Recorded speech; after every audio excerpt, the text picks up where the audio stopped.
All right, folks, welcome to the Friday edition. And joining us right off the top will be Senator Ron Johnson from Wisconsin, member of the Senate Foreign Relations Committee and the Homeland Security Committee as well. We will talk about the obvious, his take on the Malaysian airline downing and also Israel's incursion into the Gaza Strip. Then, Israeli Ambassador Ido Aharoni, the Consul General of Israel here in New York, will be here to discuss Gaza. And we'll speak with Dr. Leon Aaron, resident scholar at the American Enterprise Institute, director of the Russian studies there. And we'll talk to him about the role of Vladimir Putin in all of this. You have all that, Gimme 5, and oh so much more on this hour of the Steve Malzberg Show. Ready? Fire away. 5, 4, 3, 2, 1. Broadcasting live from the Newsmax studio in New York City. A fusion of politics, commentary, entertainment, and sports. Steve and his team bring you the latest news and opinion now. Here is Steve Malzberg. This is not the first time a plane has been shot down in eastern Ukraine. Over the last several weeks, Russian-backed separatists have shot down a Ukrainian transport plane and a Ukrainian helicopter, and they claimed responsibility for shooting down a Ukrainian fighter jet. Moreover, we know that these separatists have received a steady flow of support from Russia. This includes arms and training. It includes heavy weapons, and it includes anti-aircraft weapons. The UN Security Council has endorsed this investigation, and we will hold all its members, including Russia, to their word in order to facilitate that investigation. Russia, pro-Russian separatists, and Ukraine must adhere to an immediate ceasefire. All right, folks, that's the president earlier today addressing the Malaysian airliner situation, calling for an immediate ceasefire, also blaming Russian separatists and saying that they have received training and weapons from the Russian government, in fact, quite sophisticated weapons and training. CNN has broadcast a video which they report is the actual weapon used, the rocket launchers used to down the Malaysian Air Force plane by the Russian rebels being taken across the border back into Russia. We also, of course, have reports of looting at the crash site, looting the luggage of the passengers who have perished, including one American with reported dual citizenship aboard that plane. At least one American is how they're phrasing it. We have no word of any others involved. So that's where we are right now. The president also calling for a ceasefire, a return to the 2012 ceasefire between Israel and Hamas. And we will address all of this, both of these issues, with our first guest, who is Senator Ron Johnson, Republican from the great state of Wisconsin and member of the Senate Foreign Relations Committee and also the Homeland Security Committee. But first, one further video bite from President Obama earlier today. Russia has refused to take the concrete steps necessary to de-escalate the situation. I spoke to President Putin yesterday in the wake of additional sanctions that we had imposed. He said he wasn't happy with them, and I told him that we have been very clear from the outset that we want Russia to take the path that would result in peace in Ukraine, but so far at least Russia has failed to take that path.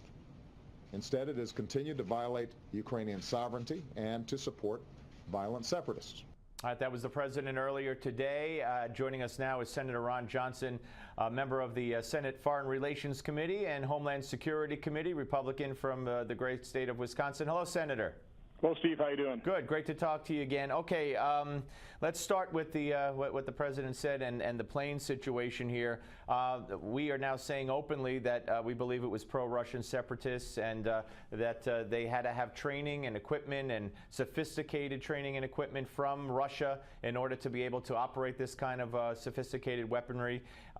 What should happen if, in fact, I mean, I don't know. I mean, it's basically saying that Putin had his hands on it. They're going to investigate. The president wants a full investigation. But when it comes back that, yeah, this is how it went down, what do we do? More sanctions on Putin, or is he going to get away with this smiling again? I think the person that we should be blaming is pretty obvious, and it is Putin. You know, I was with the bipartisan group of senators in Ukraine the day before they held the vote in Crimea. And in a press conference at the tail end of that visit, that's exactly what I said about Crimea. This is when you still had Ukrainian troops stationed some of those outposts in Crimea. I said, if there's any bloodshed spilled in Crimea, there's one person to blame. It's Vladimir Putin. I haven't changed my opinion on that. There's one person that could bring an end to this conflict, and that's Vladimir Putin. So, we still have things to learn about this. I think it's pretty obvious what happened, and it's also pretty obvious that it's been Vladimir Putin that has been destabilizing eastern Ukraine and been providing weaponry and advisors and enabling this incident to actually happen. So it's kind of like if you give a hand grenade to a bunch of monkeys, and that hand grenade goes off. I mean, who's responsible for the damage that hand grenade inflicts? It really is. It is the person that hands the people the weapons, and that's Vladimir Putin. I mean, there are details to be found in an investigation, as was called for by the president, I'm sure. But what do you expect we might learn? That we don't know. We kind of know the storyline as you've just spelled it out, right? Well, I do believe we should bring the individuals that actually perpetrated the tragedy. I mean, the act of war.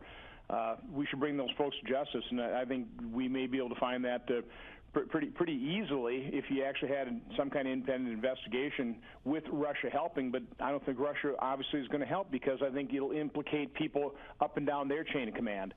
So, I think the investigation is worth engaging in to eventually bring the individuals to justice.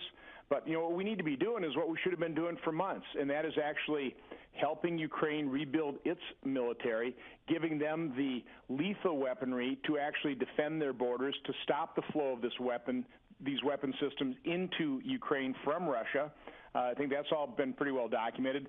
Allow President Poroshenko to actually gain control over his borders and over eastern Ukraine, and he's not going to be able to do that if we sit pretty quietly on the sidelines and just provide things like MREs and radios and first aid kits and sleeping mats and uniform items. I was just listening to a briefing from the Pentagon, and that's basically what we've delivered so far.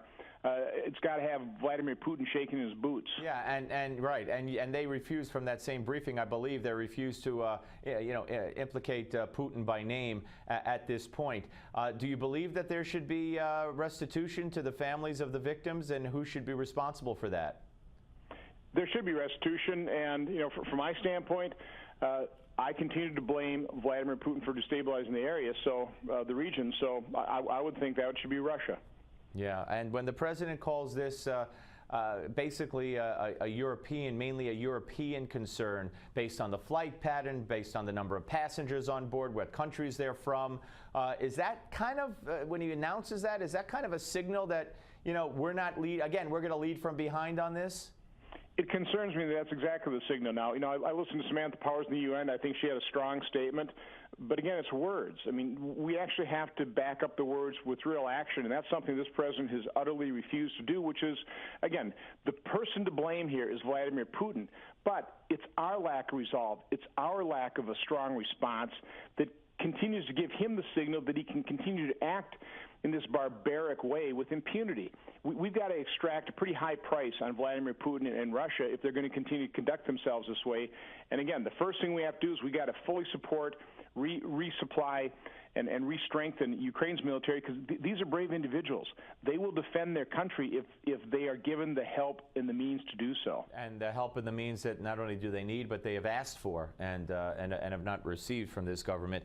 Let's move on to the incursion into Gaza again. The president said he brought this up at the press conference. He said, I spoke to Prime Minister Netanyahu today, and while I defend his right to defend his country, blah, blah, blah, the tunnels, the missiles, etc., there's always a but coming. There was a but yesterday. There was a but from the State Department, a big one yesterday, and today a but. We're concerned about the death and the injuring of civilians, etc., etc.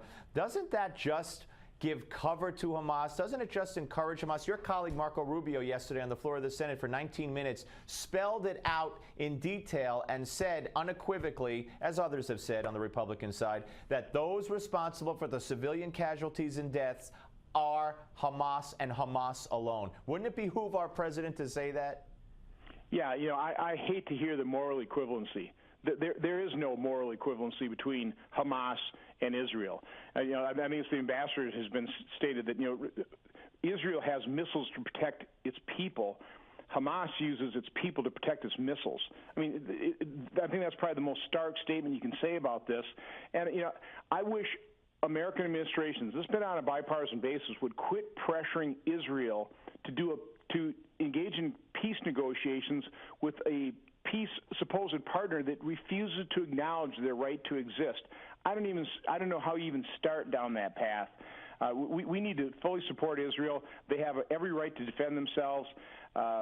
And again, this is that moral equivalency. Just from my standpoint, continues to drag this process out.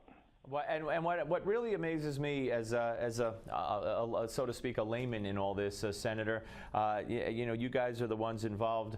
I just don't understand how an administration, probably I've heard against the law, but I guess that's up for debate, continues to financially and otherwise support a unity government, quote unquote, that involves the very terror group that is at war with Israel and saying no to ceasefires and coming across the border through tunnels and firing rockets, and we still support them with money. How is that possible? Money is fungible, so you may give it to this group, and they'll say, "Oh, we're not going to use it for that." But the fact of the matter is, when they merge with Hamas, and Hamas continues to lob thousands of rockets into Israel, you got to realize, gee, maybe American money is being spent or misspent in areas where it was never meant to. So no, I agree with you. We should have the minute that Abbas did a deal with Hamas, we should have stopped their funding. Well, is that in the cards? I mean, could it be? Apparently not with this administration. Yeah. I mean, elections have consequences. I'm hoping Americans are watching as President Nero fiddles while the world burns. It is outrageous that we have the ground operation conducted in Gaza. We have an airliner knocked out of the skies, blown out of the skies over Ukraine, and President Obama takes off for fundraisers in New York. That was going to be my final question. This isn't just a one-off. This is a pattern of activity, like his Las Vegas fundraiser after 4 Americans were killed in Benghazi. Now, elections have consequences, and right now, unfortunately, America is bearing the burden of a very bad, a very unwise decision in November 2012. Okay, Senator, great to hear from you, sir. Thank you very much. Have a great day. You too. Take care. Good weekend. All right, folks. President Nero fiddles while the world burns. Very, very well said indeed. All right, we're going to come back and we're going to address the Israeli situation further with the Consul General from Israel here in New York, Ambassador Ido Aharoni.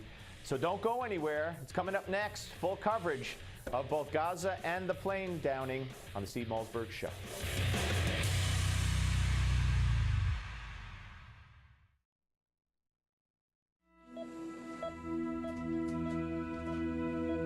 I'm at St. Jude because I had a cancer inside of me. They diagnosed me with a brain tumor. You have to be strong and don't give up. Attitude is everything. You have to fight. Imagine your doctor tells you your child has cancer with only months to live. Where would you go? What would you do? Who would you turn to? Fortunately, St. Jude Children's Research Hospital is fighting every day to save children's lives. And with a gift of just $19 a month, you can join the fight. This is my kid that they're giving back to me. I am so grateful. At St. Jude, no family ever receives a bill. In fact, no family pays St. Jude for anything. That's why your gift of $19 a month, just 63 cents a day, is so important. When I thought that I might lose my son, they gave me hope. You are not only saving a child's life, you're breathing life back into that family. If I hadn't come here, I wouldn't have my son. St. Jude's life-saving research and treatment is shared freely with hospitals around the world. St. Jude gives you hope and happiness. They're helping us live. Maybe in the future, kids won't have to go through this. We'll find a cure and it'll all be over. Please, call and become a St. Jude Partner in Hope right now.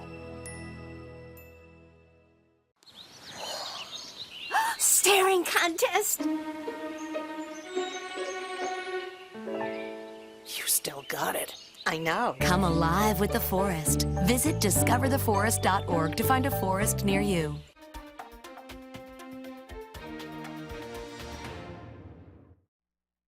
Broadcasting live from the Newsmax studio in New York City, here is Steve Malzberg. I've also been concerned, by the way, by some of this moral equivalence that's going on in both the press and some of the emails that I'm getting and some of the public statements I'm hearing some make in some quarters, not here in the Senate, but in some other places. This idea that, well, both sides are to blame. That's an interesting concept, but it isn't true. It is tragic, unfortunately, that civilians are dying in Gaza. But the reason why civilians are dying is 100% Hamas's fault. All right, folks, Marco Rubio telling it like it is on the floor of the Senate yesterday. And joining us now is Israeli Ambassador Ido Aharoni, the Consul General of Israel in New York. Welcome back, sir. Good to see you. Good to see you. Okay, yesterday Israel decided to pursue the ground incursion into the Gaza Strip. Was there a straw that broke the camel's back, so to speak? Was there a tipping point, one incident that spurred this, or was this an eventuality that really had to occur eventually? Well, there are two parts to my answer. The first is yes, and the straw was the rejection of the ceasefire proposed by the Egyptians that enjoyed the support of the Arab League. This should be mentioned. That Israel immediately accepted and Hamas declined to accept. That's the first thing. The second is that when you really look at the situational picture, as we say in military language, the biggest problem that we have is that Hamas actually took its entire terrorist infrastructure apparatus and brought it under the ground. So you have to be physically on the ground, right there, in order to destroy those tunnels. Our viewers have to understand we're dealing with a network of 1,000 tunnels. They're well built, they're deep, they penetrate into Israel's territory. They're being used as storage facility for rockets. Hamas has 12,000 rockets, and we had to endure 1,500 of them in the last 11 days. And there was the incident where a bunch of Hamas terrorists came out of a tunnel near a kibbutz, and thank God they were taken care of before they were able to do anything, and that was before the incursion. So I don't know if that played a part in the final decision as well, but I mean, for how long can you risk something like that? Exactly, and as you recall, Steve, when the Israeli cabinet authorized the operation Protective Edge, this was 12 days ago, the cabinet said specifically in their decision that the IDF is given the permission to recruit 40,000 reservists and preparing, and that's what militaries do, not just the Israeli military, to all eventuality.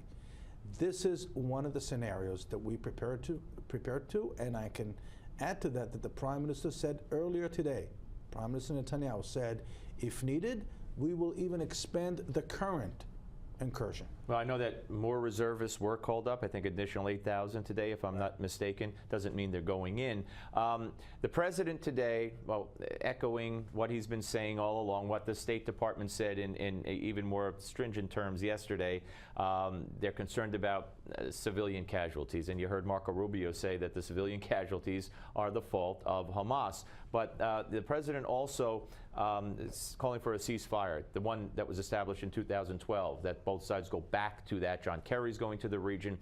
If all of a sudden Hamas says today, tomorrow, the next day, I know it's hypothetical, all right, we agree to that, to go back to the 2012 ceasefire, does that mean Israel will prematurely end what they're doing now, which is, you know, very vital, as you described it, with getting rid of the tunnels? Or would Israel say, not yet, we have to finish our job?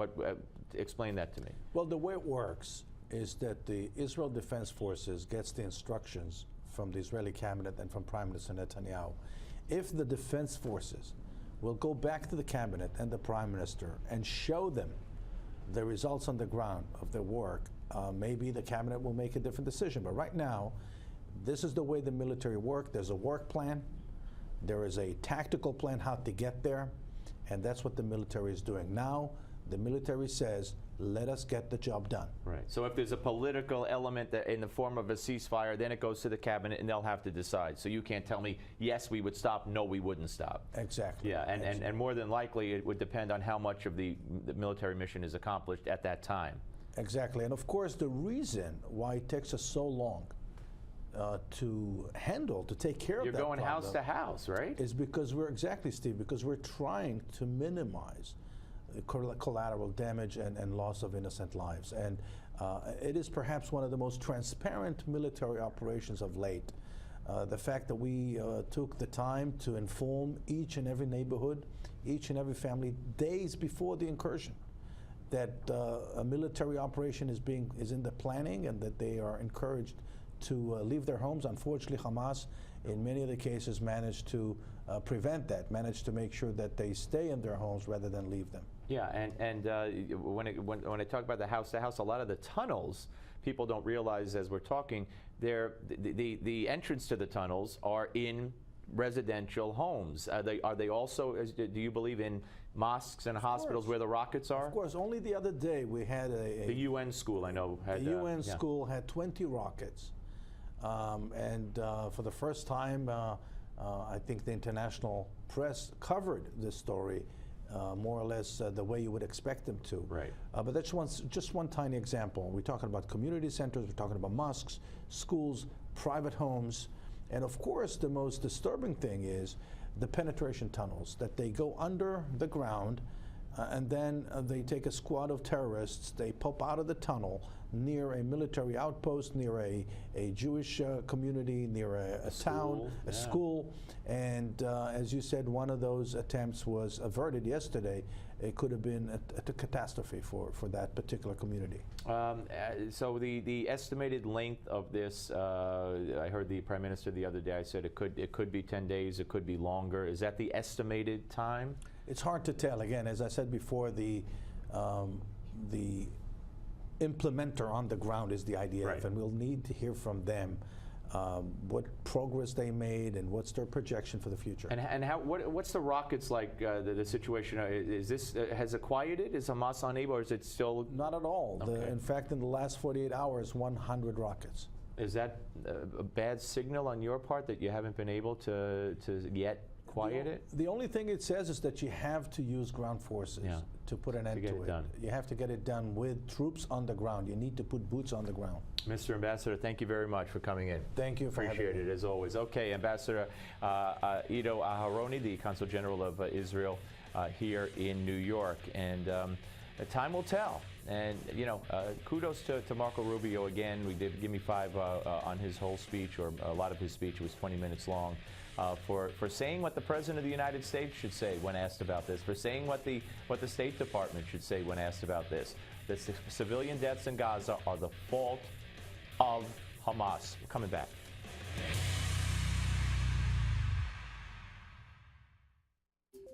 Pat Boone here with a word about bank safety. Do you think your money is safe in the bank? Don't bank on it. A generation ago, bank accounts felt secure and they paid interest. This encouraged the virtue of thrift and saving. But today, bank accounts pay virtually nothing, and they've shifted from low risk to high risk. For example, did you know your money deposited in most U.S. banks could be subject to limited withdrawal and even confiscation? Oh, yes. And that's just the first of 19 risks explained in a new white paper entitled Don't Bank on It. You still think your bank deposits are safe? You better get this vital new Don't Bank on It white paper now. Call the number on the screen or visit SwissAmerica.com, the gold standard. Learn how simple it is to become your own banker today. Oh No, you're always dropping things into the black hole between the seat and console. They fall under the seat and out of reach on the floor. Not anymore. Introducing Catch Caddy, the revolutionary car seat caddy that sits between the seat and console to catch things before they fall into the black hole. Cell phones, jewelry, cash, coins, French fries, and more. Catch Caddy grabs them all before they fall to the floor.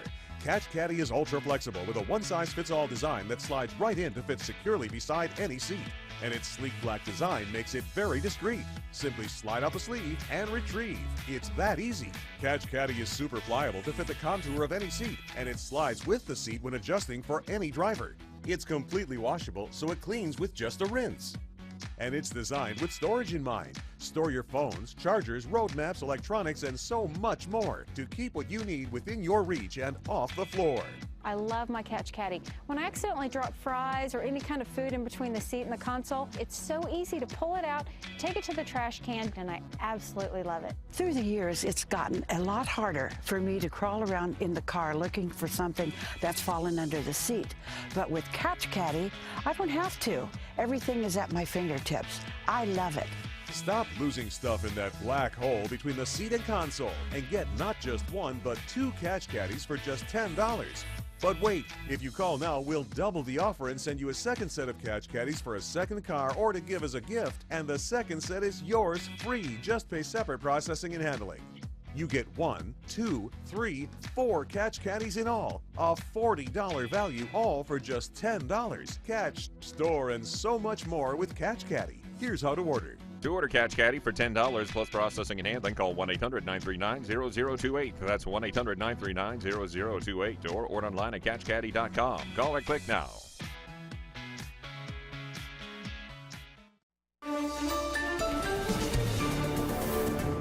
Welcome back. I'm Francesca Page, and here's your Newsmax Now update. Advocate for same-sex marriage celebrated victory in Florida today. A Florida county judge ruled the ban violates the 14th Amendment, which guarantees equal protection under the law. Florida state officials were quick to appeal the ruling. Florida Attorney General Palm Bondi says the voters' decision to uphold the ban must be respected. And immigrants are flocking to Catholic churches in Southern California. The immigration came at a 4-foot-tall wooden statue of Saint Roma Gonzalez, a Catholic figure revered by border crossers. Many believe the saint watches over immigrants. Church leaders have stated Roma Gonzalez is not officially recognized as a patron saint of immigrants. That's your Newsmax Now update. Now back to the Steve Malzberg Show. 20 seconds. Here we go.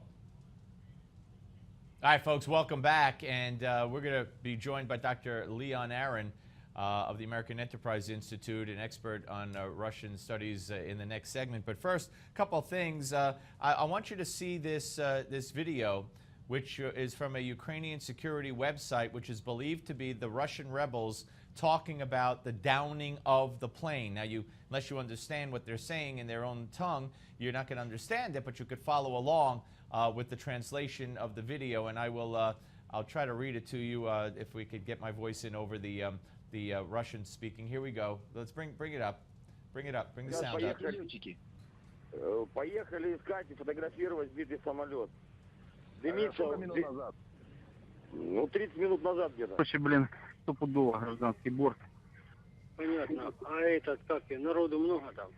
Да пиздец. В обломки прямо во дворы падали тут. Вот так вот. Борт какой? Да я еще пока не разобрался, потому что я не был возле основной части.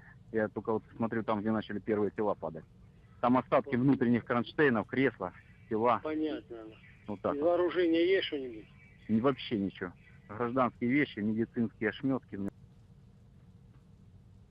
All right, folks, so there you go. You could see, and there was a curse word there, the frustration that, you know, man, we hit a passenger jet. Are there any weapons there? No, just towels and medical supplies and toilet paper and, you know, civilian kinds of things. So obviously, if this is real, and there were reports that this has been, you know, confirmed, these are the rebels reportedly talking about hitting the plane and not knowing what kind of plane it was and hitting it by mistake in a sense.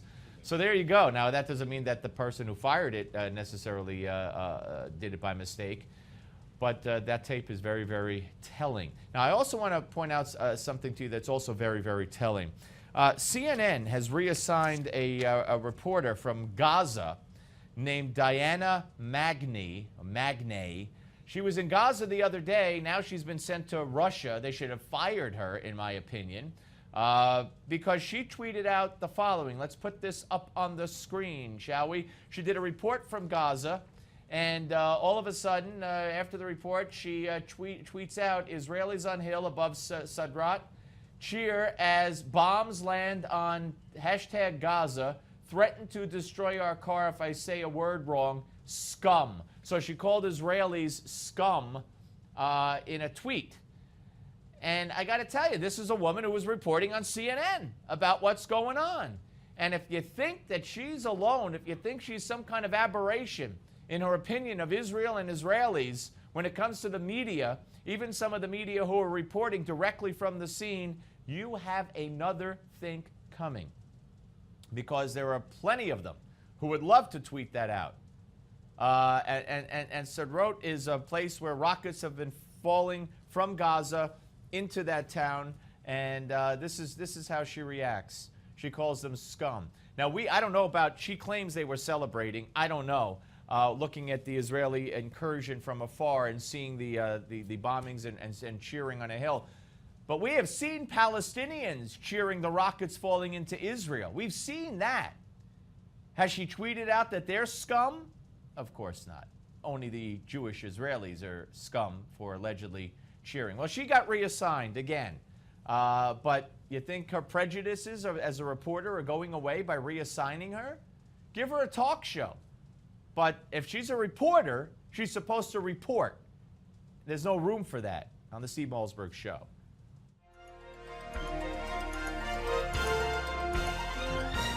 Exactly 6 years and 6 months after the first shots of the Revolutionary War were fired at Lexington and Concord, General George Washington had spent most of the war evading fixed battles against the superior armed British forces. But Providence intervened. Lieutenant General Lord Cornwallis, commander of British forces in Virginia and second in command of all British forces in the American colonies, had moved into a trap, setting up camp in Yorktown. Located on a peninsula and facing the York River, Cornwallis was easily encircled by Continental Army troops on one side and a powerful French fleet on another. On October 6th, Washington's army, now reinforced with 5,500 French troops, were making preparations for their planned assault on the 9th. At the same time, a French fleet, numbering 28 ships of the line, had prevented any chance of a British escape by water. By mid-month, the British were cut off from their supply lines, denying them much-needed food and ammunition. With his forces suffering heavy casualties from Washington's continual artillery bombardment, and knowing his reinforcements were still weeks away, Lord Cornwallis did the unthinkable. He surrendered his forces to what had been called a band of rabble, effectively ending America's war for independence. The date was the 19th of October, 1781. With the signing of the Treaty of Paris in 1783, the war officially came to a close, with America's sovereignty secured and its territories bordered by Canada to the north, Florida to the south, and the Mississippi River to the east. For Newsmax TV, I'm Bill Curtis, and this is an American moment. Do you sleep too hot while your partner sleeps too cool? Do you struggle to sleep at the right temperature? Now Sleep Number has a solution that's as revolutionary as its beds. Introducing the Sleep Number Dual Temp Layer. The amazing Sleep Number Dual Temp Layer allows both of you to select your ideal temperature for better sleep. The Sleep Number Dual Temp Layer works with any mattress brand. It features Active Air technology, which evenly distributes air to heat and cool each side to the temperature you prefer for head-to-toe comfort. Call or click now for this free $50 savings card and catalog. My husband and I both prefer different temperatures. He likes to have his side of the bed a little bit warmer, and I like to have mine a little bit cooler, and we are finally sleeping better together. After sleeping on a dual temp layer, I find that I have such a restful night's sleep that when I wake up in the morning, I am energized and I'm ready for the day. all night long, you can each enjoy sleep at a temperature that perfectly matches what your body needs for comfortable sleep, so you can sleep better together. In a research study, 75% reported poor sleep because of their sleeping temperature. That's because your body's temperature naturally fluctuates at night. But with the Sleep Number Dual Temp Layer, you can sleep comfortably warm or cool. And because the revolutionary Sleep Number Dual Temp Layer helps solve an important sleep problem, it was selected as a very innovative product by Good Housekeeping. Remember, the Sleep Number Dual Temp Layer can be added to any mattress. Revolutionary Sleep Number Dual Temp Layer helps solve an important sleep problem. It was selected as a very... Call 1-800-317-5283 or click now for a free $50 savings card and catalog with price list. For your peace of mind, the Sleep Number Dual Temp Layer comes with a 100-night in-home trial. Call 1-800-317-5283 or click now. That's 1-800-317-5283 for your free $50 savings card and catalog. The land of the free honors the bravest of the brave for their sacred pledge to protect our freedoms, our Constitution, and our way of life. We will always remember you. We will always salute you.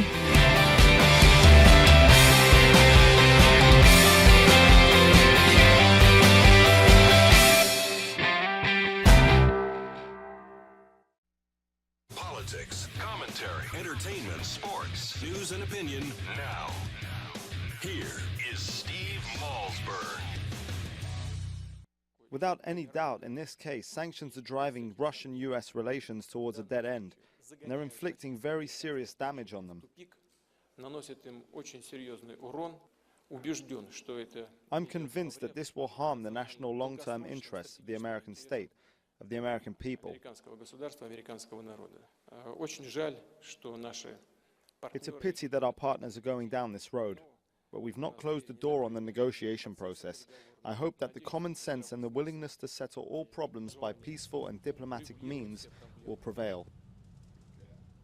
All right, folks, welcome back. That was Vladimir Putin reacting to the sanctions that were put on Russia, the additional sanctions the day before. So let's say yesterday was Thursday, so that was Tuesday, so that was probably Wednesday, reacting to the sanctions that the president had put on Russia, the further sanctions. And joining us now is Dr. Leon Aaron, resident scholar and director of Russian Studies at the American Enterprise Institute. Hello, doctor.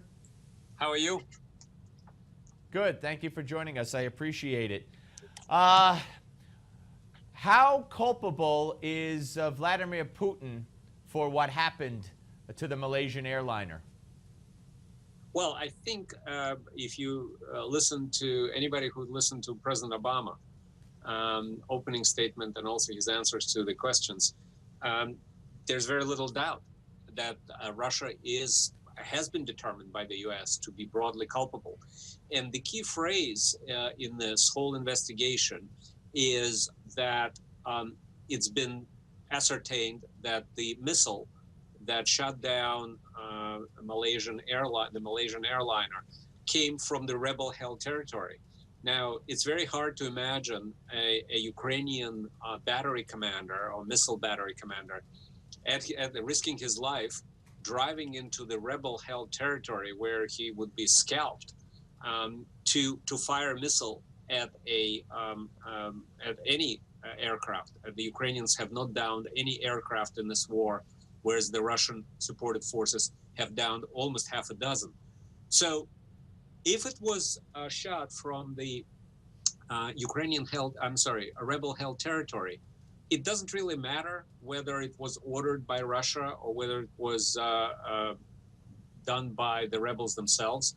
Bottom line is that Russia is responsible for recklessly giving the rebels this type of equipment, truly sophisticated, extremely powerful, and extremely lethal, and for supporting them in this whole war.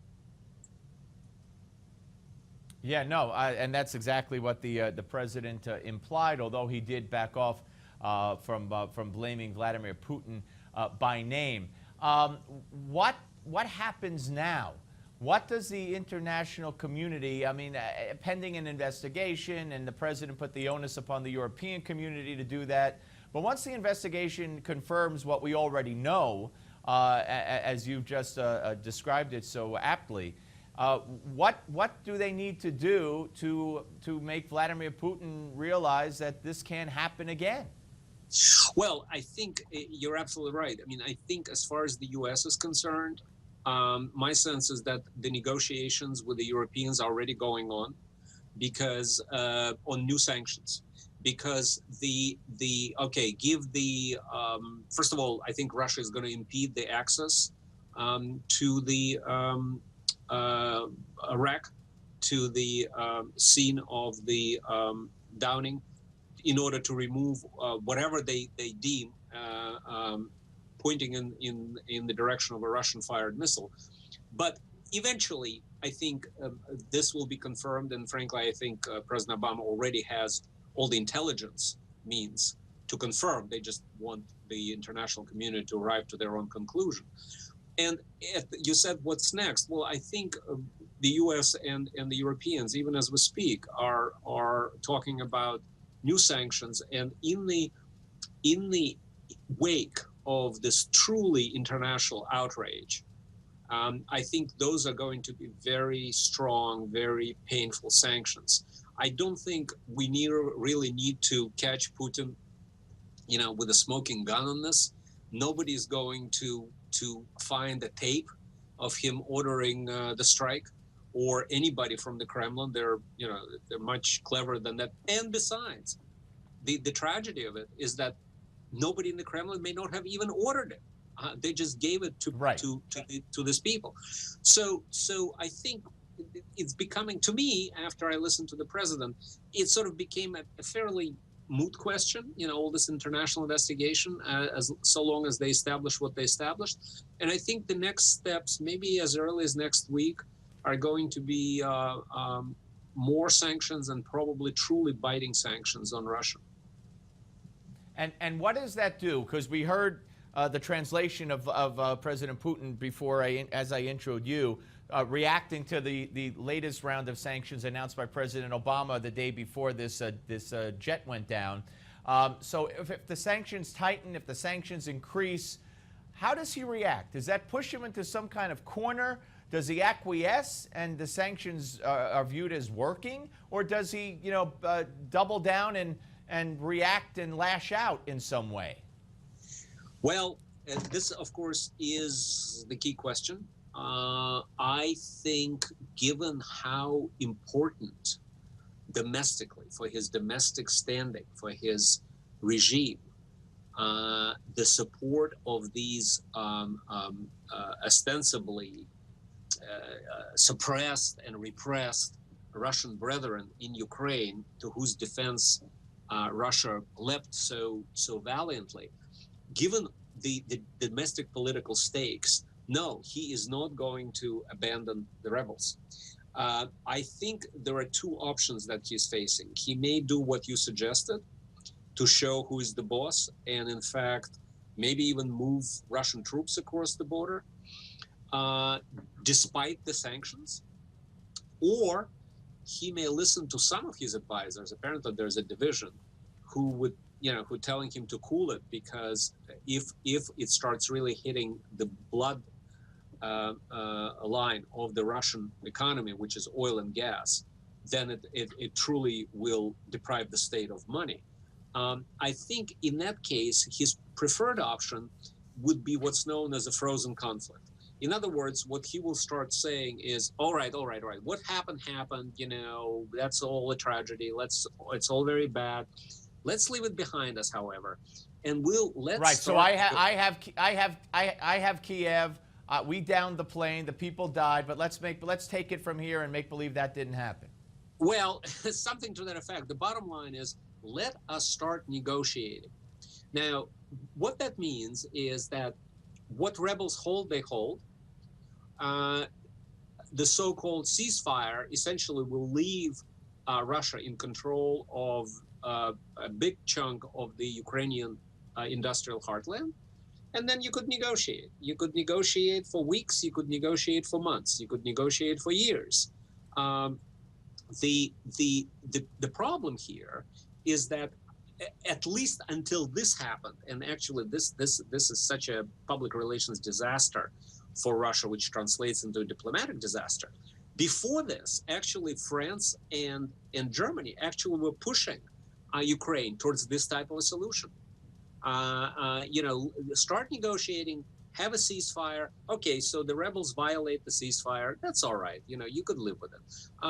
But start negotiating. Don't move the Ukrainian troops to try to regain the territory. Stay where you are. This would be, I think, for Putin, an ideal solution because it keeps up.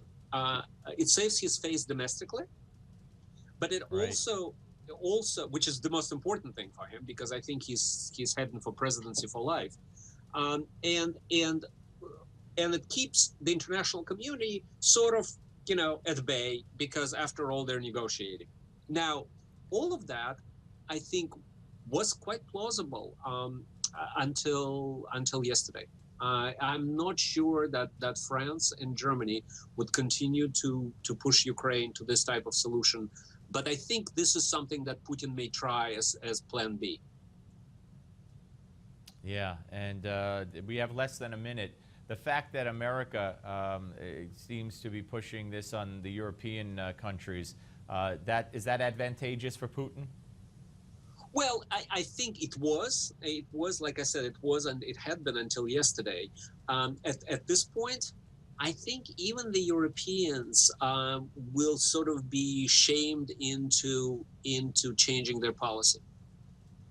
Gotcha. Doctor, very insightful. Thank you for joining us, sir. Appreciate it very much. Not a problem. Thank you. Thank you. Dr. Leon Aaron, ladies and gentlemen, a resident scholar and director of Russian studies at the American Enterprise Institute.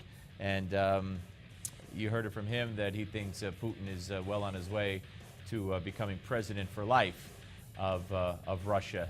Maybe he needs a new reset button. Hey, Vlad, what do you need for Christmas? Well, you know that reset button you gave me, it's a little tarnished. Could you have John Kerry bring a new one, please? Sure, Vlad.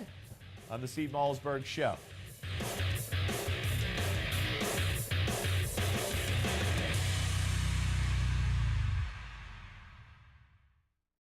Hi, I'm Henry Winkler, and I know there are many myths out there about a reverse mortgage, so I want you to know the facts. There are currently no credit score or income requirements to qualify. You can get tax-free money from the equity in your home. You can use the money to pay off your current mortgage if you have one. The remaining money can be used for anything.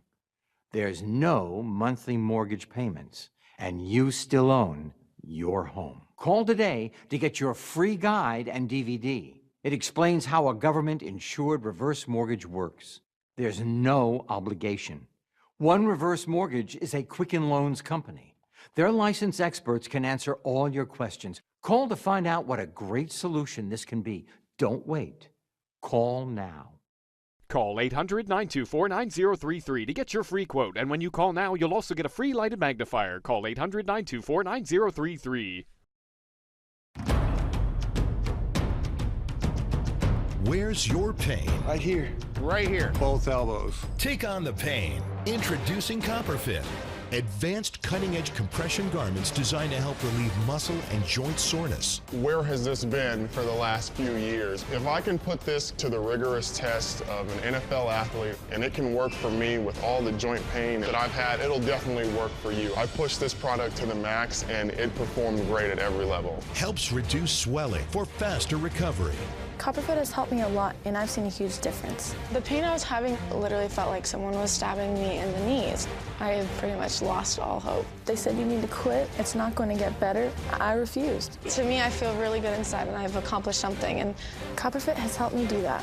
The CopperFit high-performance compression fabric is blended with therapeutic copper, essential to your body. Two technologies combined to help provide support for muscle soreness and aid in recovery and performance, faster recovery, and guaranteed relief of muscle aches and pains. I definitely recommend it to anybody to give it a try that has pain. I noticed that a couple of days after, it didn't really hurt. And I was like, wait a minute, is this real?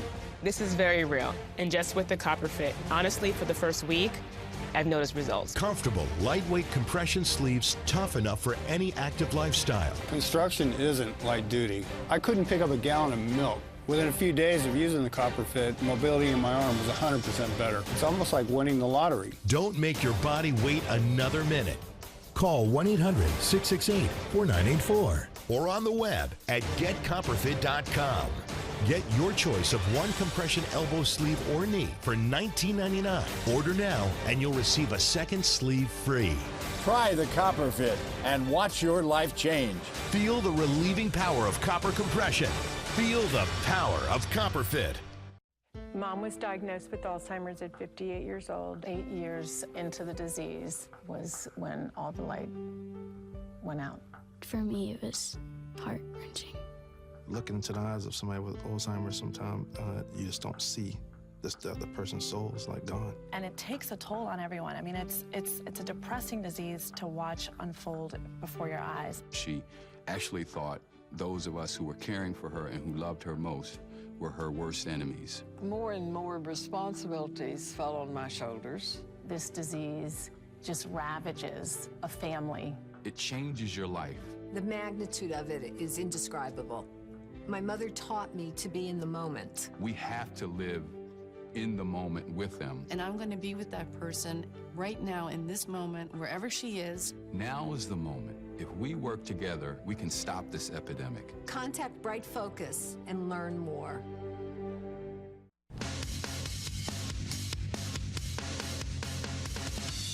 And I think it's safe to say that the relationship between the Israeli government has never been worse towards an American president for more than 2 decades. And that has an impact on this region. And I think, unfortunately, it's had an impact here.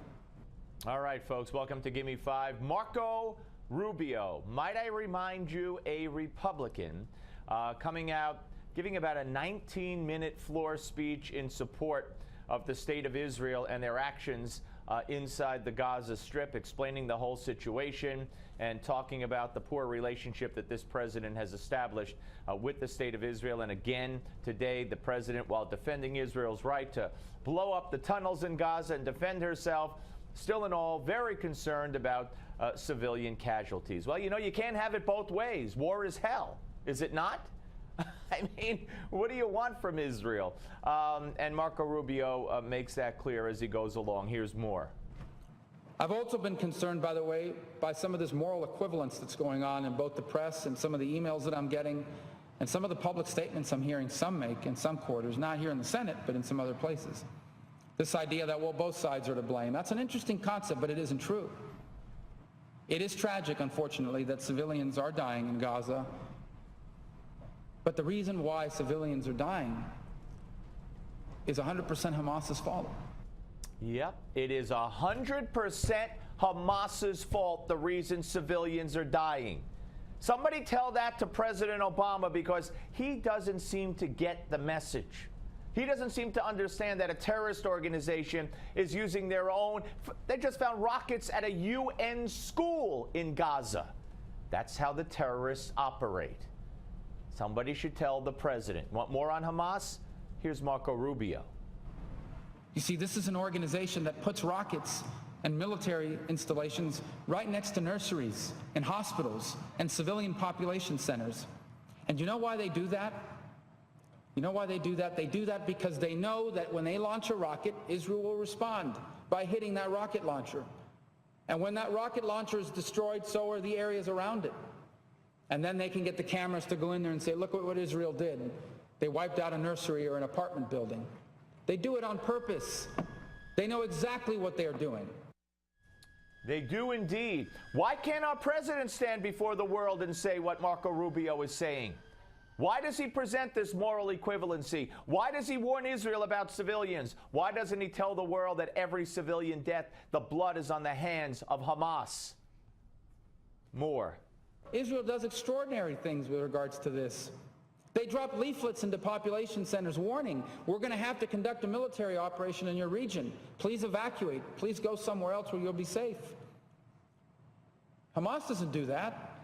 In fact, Hamas deliberately targets population centers to terrorize the people of Israel. And we should condemn it for what it is. There is no moral equivalence here. Thank you, Marco Rubio, and might I add, Republican. Now, as far as the tunnels that Israel is now engaged in finding and destroying, search and destroy mission to eradicate those tunnels, here's a little education for you. Not from the President of the United States, who sees Hamas the same as Israel, but from Marco Rubio. And these ground operations that they're conducting has to do with a tunnel network in Gaza that, as early as this morning, was used by Hamas to try to infiltrate terrorists through those tunnels into Israel, to conduct terrorist activity and kill Israelis. So put yourself in the position of this country, small and geographically isolated, surrounded by terrorist groups and some unfriendly countries, threatened by the prospect of an Iranian nuclear weapon, and being hit by 1,300 rockets in just the last week. They have no choice but to defend themselves, using all the power at their disposal. Wow, how refreshing that is. How darn refreshing that is. When day after day you have a State Department yesterday taking Israel to task. Today you have a president coming out and saying, I spoke to Benjamin Netanyahu, and while I defend his right to defend himself, but, you know, how 20 people were hurt. Old is that, huh? I don't know what that was, folks, but let's ignore it. And just let's think about what Marco Rubio had to say right here on the Steve Malzberg Show.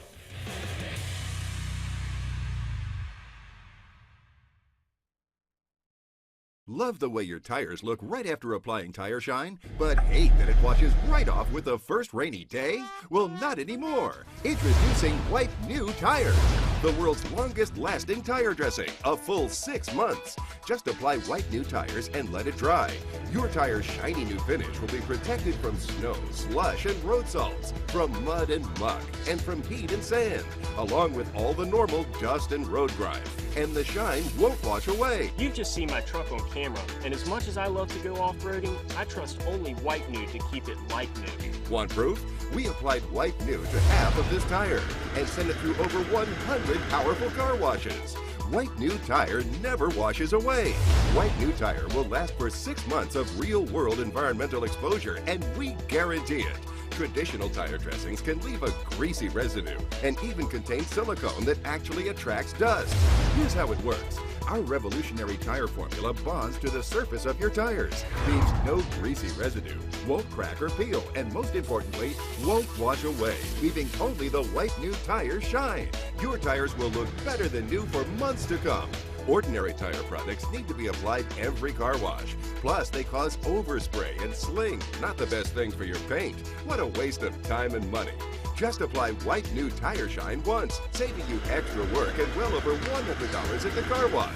White New Tire is only $14.99. Call right now and we'll double your order. Just pay additional handling. That's 2 White New Tire kits, enough to keep the tires on 2 cars looking shiny and new for a full 6 months. That's right, you get 2 White New Tire kits for just $14.99. Call now. Order White New Tires right now and we'll double the offer. That's right, enough White New Tires for 2 cars. Enjoy your showroom new look for 6 months. We guarantee it. Call 1-800-401-8251. Call now.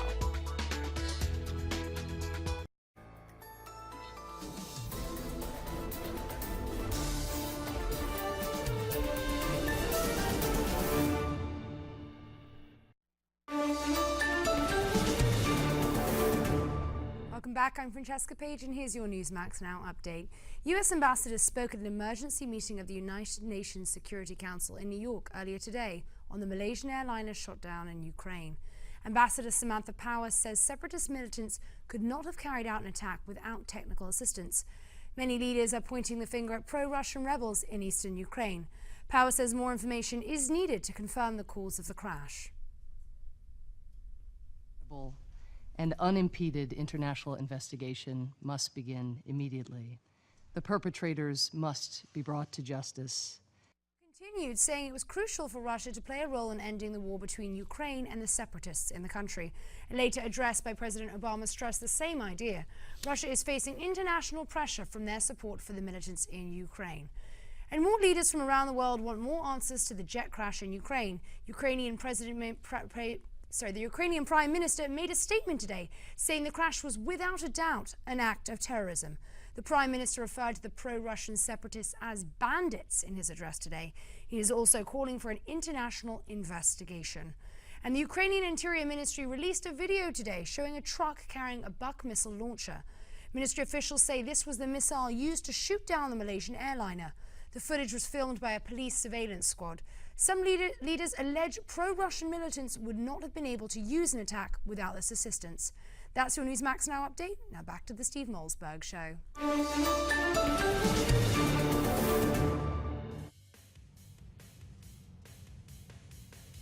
All right, folks, another big hour coming up as we continue to follow the developments from the Gaza Strip and also, of course, the latest on the downing of the Malaysian aircraft. And joining us will be Robert Bud McFarland, former National Security Advisor to President Ronald Reagan and architect of Reagan's SDI, Strategic Defense Initiative. Also, Fred Barnes, co-founder and executive editor of the Weekly Standard. He wrote a great piece on Obama and his indecisiveness and his inability to adjust and adapt. Michael Barone, senior political analyst for the Washington Examiner, will be here on the Road to the White House segment. And today we take a look at the possible presidential candidacy of Marco Rubio, who made that great speech on the floor of the Senate yesterday in defense of Israel. All that, give me five and more on this hour of the Steve Malzberg Show. Ready? Fire away. 5, 4, 3, 2, 1. Broadcasting live from the Newsmax studio in New York City. A fusion of politics, commentary, entertainment, and sports. Steve and his team bring you the latest news and opinion now. Here is Steve Malzberg. Fellow Americans, I'm coming before you tonight about the Korean airline massacre. The attack by the Soviet Union against 269 innocent men, women, and children aboard an unarmed Korean passenger plane. This crime against humanity must never be forgotten, here or throughout the world. Let me state as plainly as I can, there was absolutely no justification, either legal or moral, for what the Soviets did. Despite the savagery of their crime, the universal reaction against it, and the evidence of their complicity, the Soviets still refused to tell the truth. But in their conflicting and misleading protestations, the Soviets reveal that, yes, shooting down a plane, even one with hundreds of innocent men, women, children, and babies, is a part of their normal procedure if that plane is in what they claim as their airspace. All right, folks. Wow. What a difference. What a difference. Joining us now is Robert Bud McFarland, former National Security Advisor to President Reagan. Hello, sir. Hello, Steve. How are you?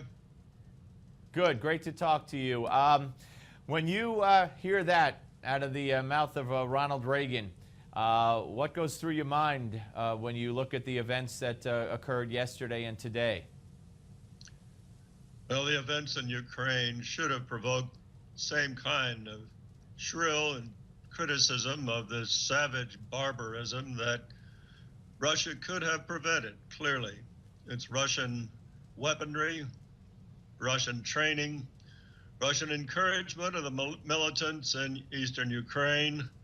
It was outrage without any possible justification, ought to have provoked the sharp criticism and action on the part of Western Europe, NATO, the United States, to begin to restore what we had 20 years ago in the way of deterrence and the kind of strength that would have deterred and prevented this kind of outrage.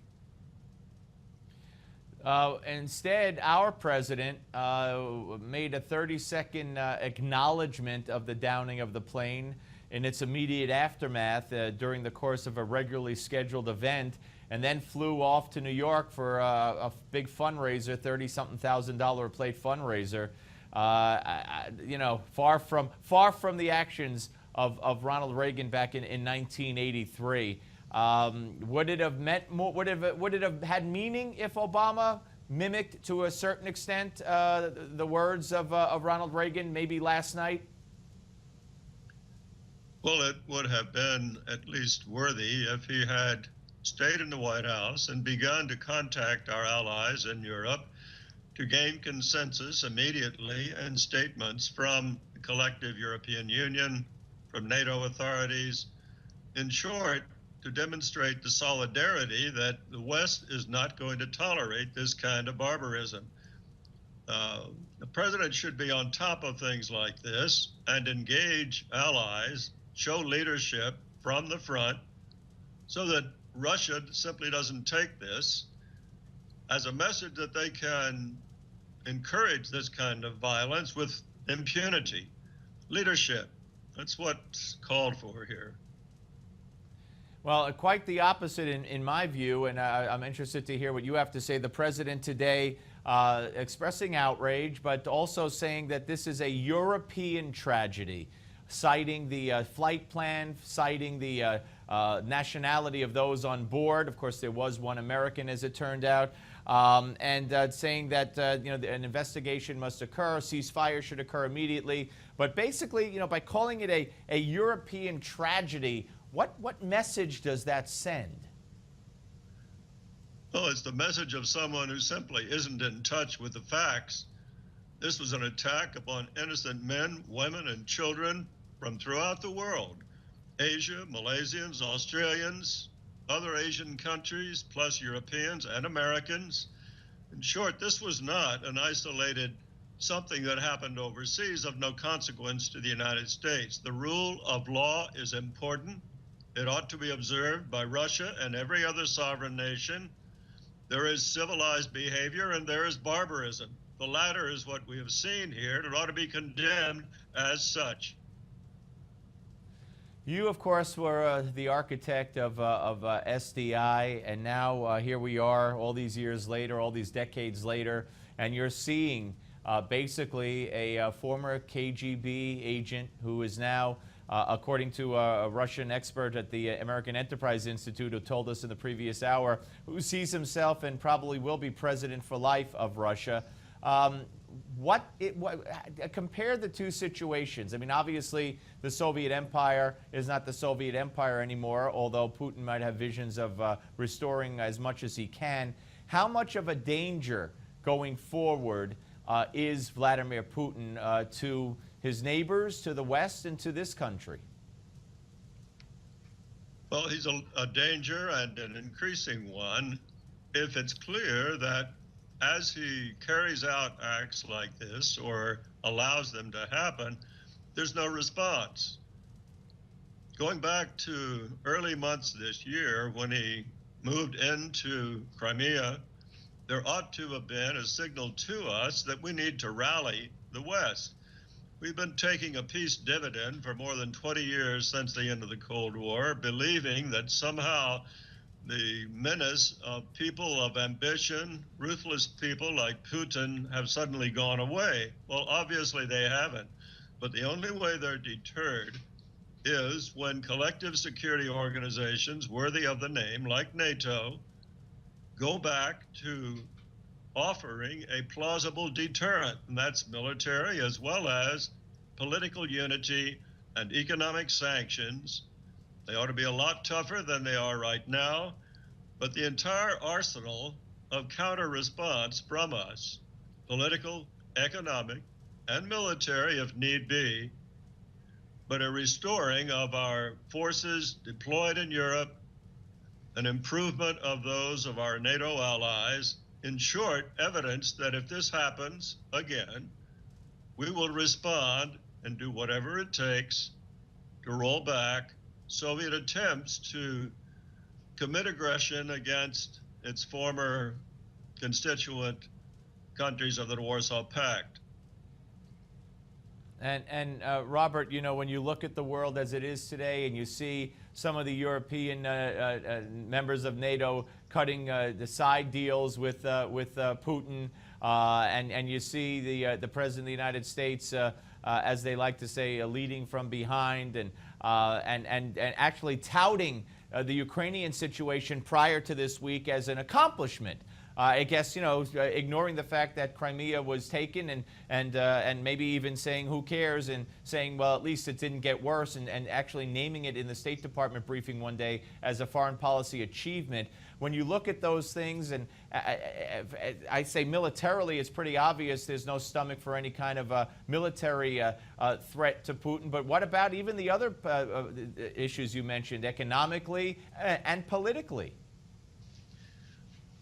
Well, Steve, there is an emerging willingness, a concession really from the West, and I mean countries of the European Union and the United States, to accept that somehow Russia is entitled to a buffer zone around its periphery because they have been invaded in the past, going all the way back to Mongols and Napoleon and Hitler.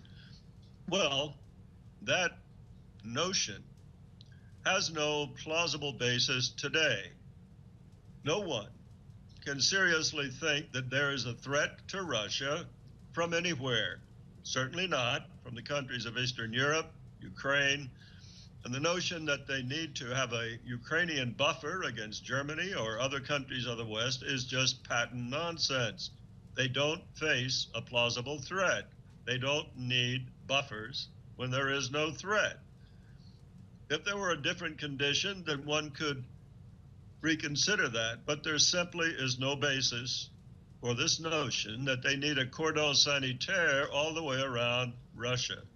It's just a notion without foundation, and we shouldn't tolerate it. To the contrary, we ought to show them that this cannot continue. The United States is going to lead our NATO allies in restoring the strength needed to deter this kind of behavior. Robert, it's been a pleasure talking to you. I got to tell you, if I came down from Mars and they asked me to determine what you did for a living and what you were renowned for, you got a great voice. You always have had it. You still have it, and you sound like a great broadcaster when you talk, and I mean that in a positive sense. And it's been an honor talking to you, sir. I hope to speak to you again. Always a pleasure, Steve. Thank you. Take care. Robert Bud McFarland, ladies and gentlemen. And he speaks the truth, and he knows what he's talking about because he was there by the side of Ronald Reagan. You saw the video we played for you leading into this segment. And we don't have that anymore. We don't have a president willing to express outrage, willing to say what he wants to say, needs to say. I mean, we had it in Ronald Reagan, obviously. We had it to a certain extent in George W. Bush. We have a disinterested, detached president right now, disinterested and detached on almost every single issue, domestic and international, that is plaguing this country and plaguing the world. And when you look at what he's done to the world stage, where the players are now, especially in the Middle East, but you can't forget Putin. I mean, tell Vladimir I'll have more leverage after the election. The reset button in 2009 right off the bat. Now, George Bush wasn't 100% on the issue of Russia either. But Vladimir Putin is looking here and he's laughing again. I just shut down through my surrogates, not at my command, a passenger jet and killed 295 people, and big deal is what he's saying. All right, we're coming back, folks, with Fred Barnes of the Weekly Standard. Talk a little Israel and Obama. Don't miss it.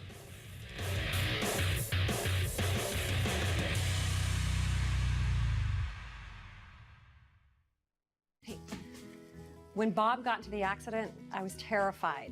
His injuries were so severe, but once we knew he was going to be okay, what then? I couldn't go back to work for a long time, and we got way behind on our bills. We had hired an attorney, but when our case kept dragging on, we didn't know how we were going to get by. Thankfully, our attorney knew about Oasis Legal Finance. Oasis looked at our case and got us the money the very next day. What a relief it was. We didn't have to wait until our case settled, and the money from Oasis helped us when we needed it most. At first, I wasn't so sure. What if we lost the case? How would we be able to pay back Oasis? But then I found out if we did lose, we wouldn't have to pay them back. So there was no risk in doing it. No risk. If you were involved in an accident and hired an attorney to fight for the compensation you deserve but need money now before your case settles, then call Oasis today. Oasis has given millions of dollars to people like you who need money fast while waiting for their case to settle. There's no risk, so call now. I was hurt badly in a car accident just after my wife gave birth. We were counting on the cash from my lawsuit to get caught up, but the case took forever. Honestly, we didn't know what we were gonna do. Then we saw an Oasis TV commercial and called. We were approved and got money from Oasis the next day. Not in a week, the very next day. I was hurt at work and filed a workers' comp claim. I called Oasis and they gave me the cash I needed. Unfortunately, I ended up losing my case, but Oasis let us keep the money. They kept their promise and we didn't need to pay them back. There are no out-of-pocket costs and no payments until your case is settled. If you lose your case, you don't have to repay Oasis. There's no risk. Call Oasis now to see how much money you can get before your case settles. Call now, 1-800-562-8184. 1-800-562-8184. 1-800-562-8184. Hey, Hard, what's this? That's my resignation. You're resigning? Why? You've been putting me under a lot of pressure lately. That's why I'm ready to quit. Oh, I forgot. I'll do better. Please don't quit on me. Don't let your heart quit on you. Get your uncontrolled high blood pressure to a healthy range before it's too late.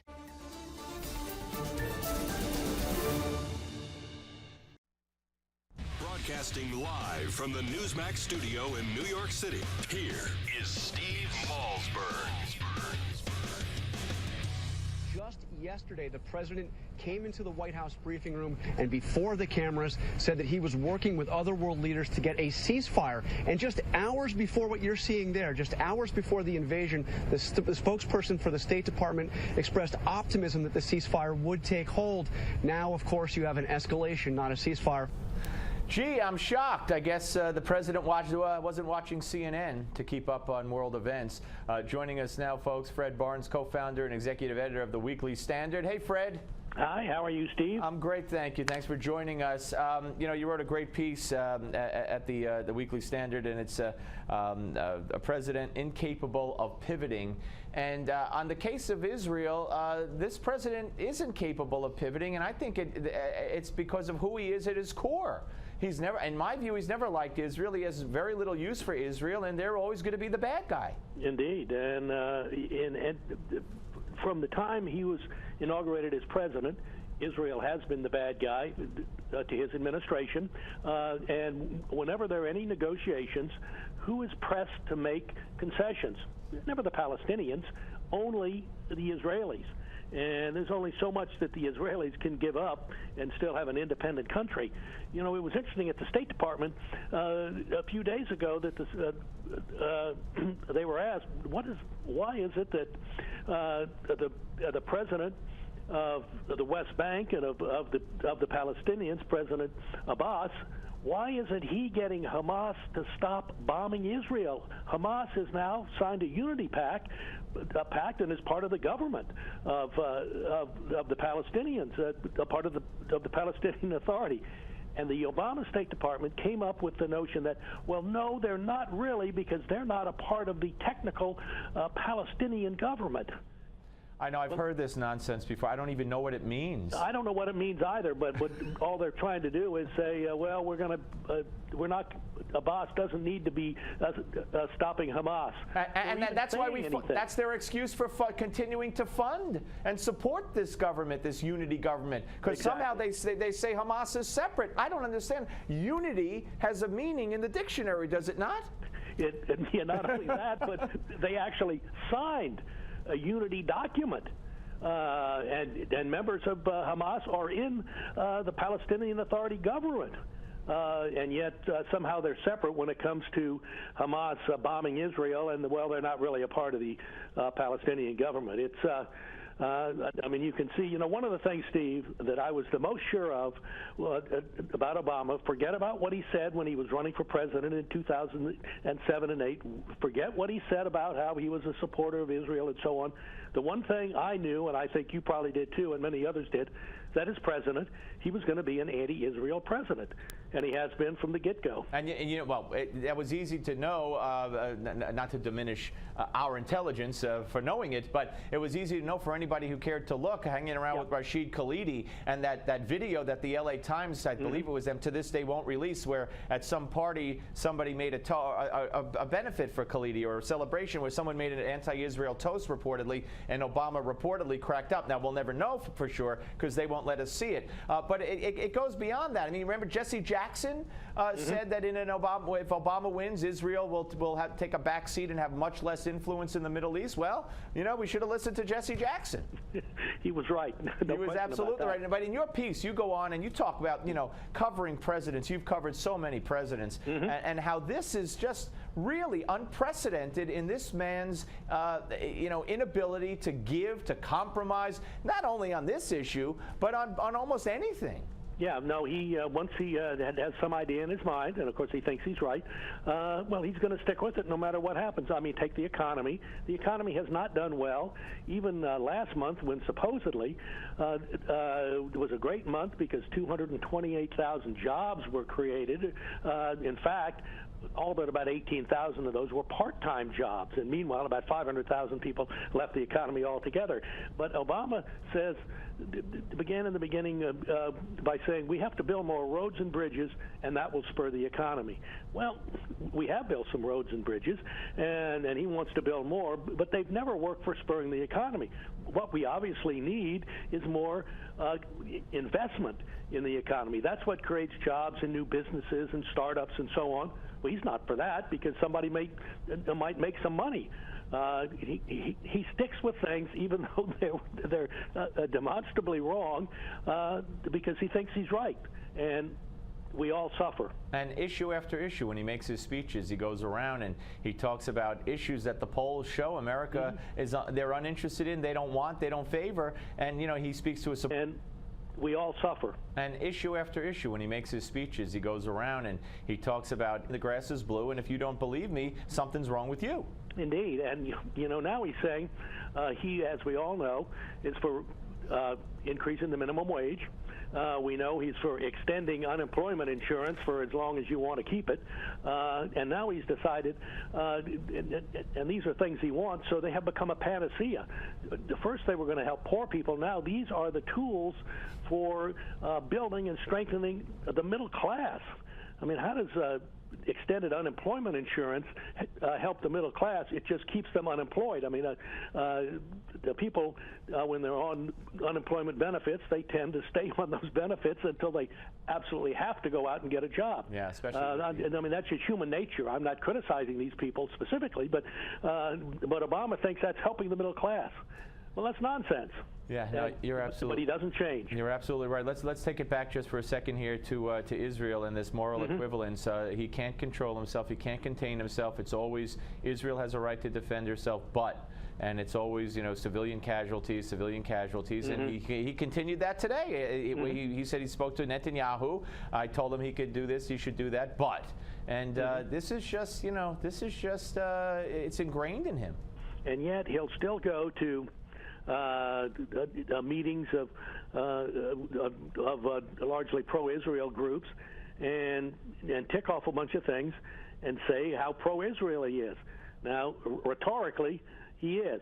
His record is quite different. Right. Remember when he was running, he said Jerusalem will never be divided, and then he took it back the next day at AIPAC. Yeah. That was pretty funny. Hey, Fred, have a great weekend. Thank you for joining us, sir. All right, Steve. Enjoyed it. Thank you. Fred Barnes, ladies and gentlemen, co-founder, executive editor of the Weekly Standard. Great piece. Check it out. A president incapable of pivoting.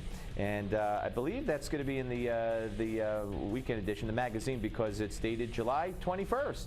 And it's not July 21st yet, so that's usually a magazine date worth finding there by Fred Barnes. Love talking to him.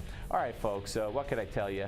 It is what it is, and we'll be back with more of the Steve Malzberg Show. And wait till you see this. I promise you, you're not going to regret it on Newsmax TV.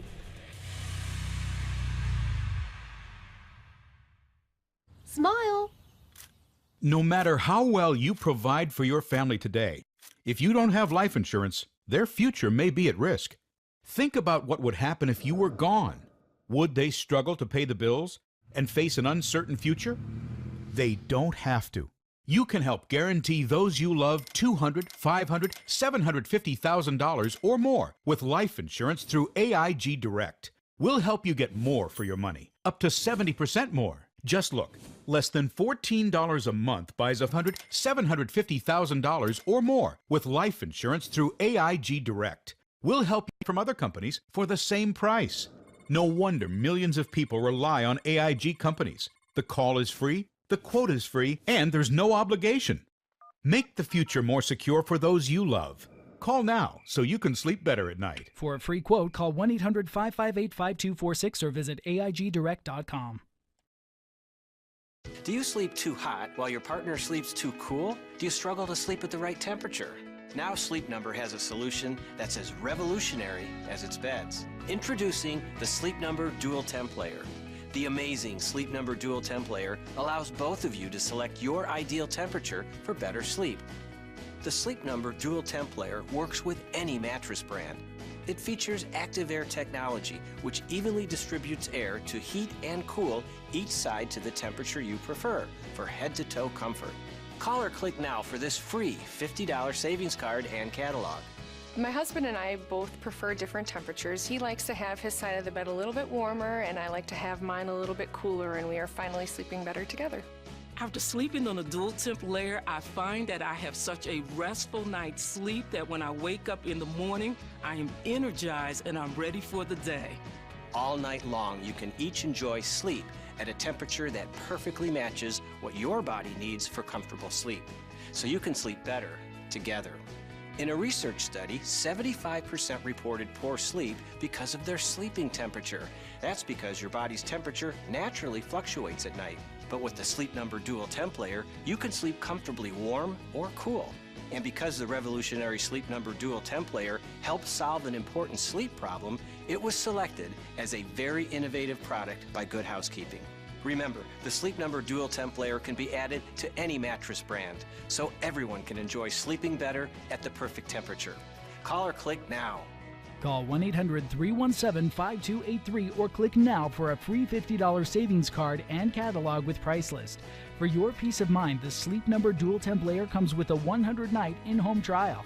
Call 1-800-317-5283 or click now. That's 1-800-317-5283 for your free $50 savings card and catalog.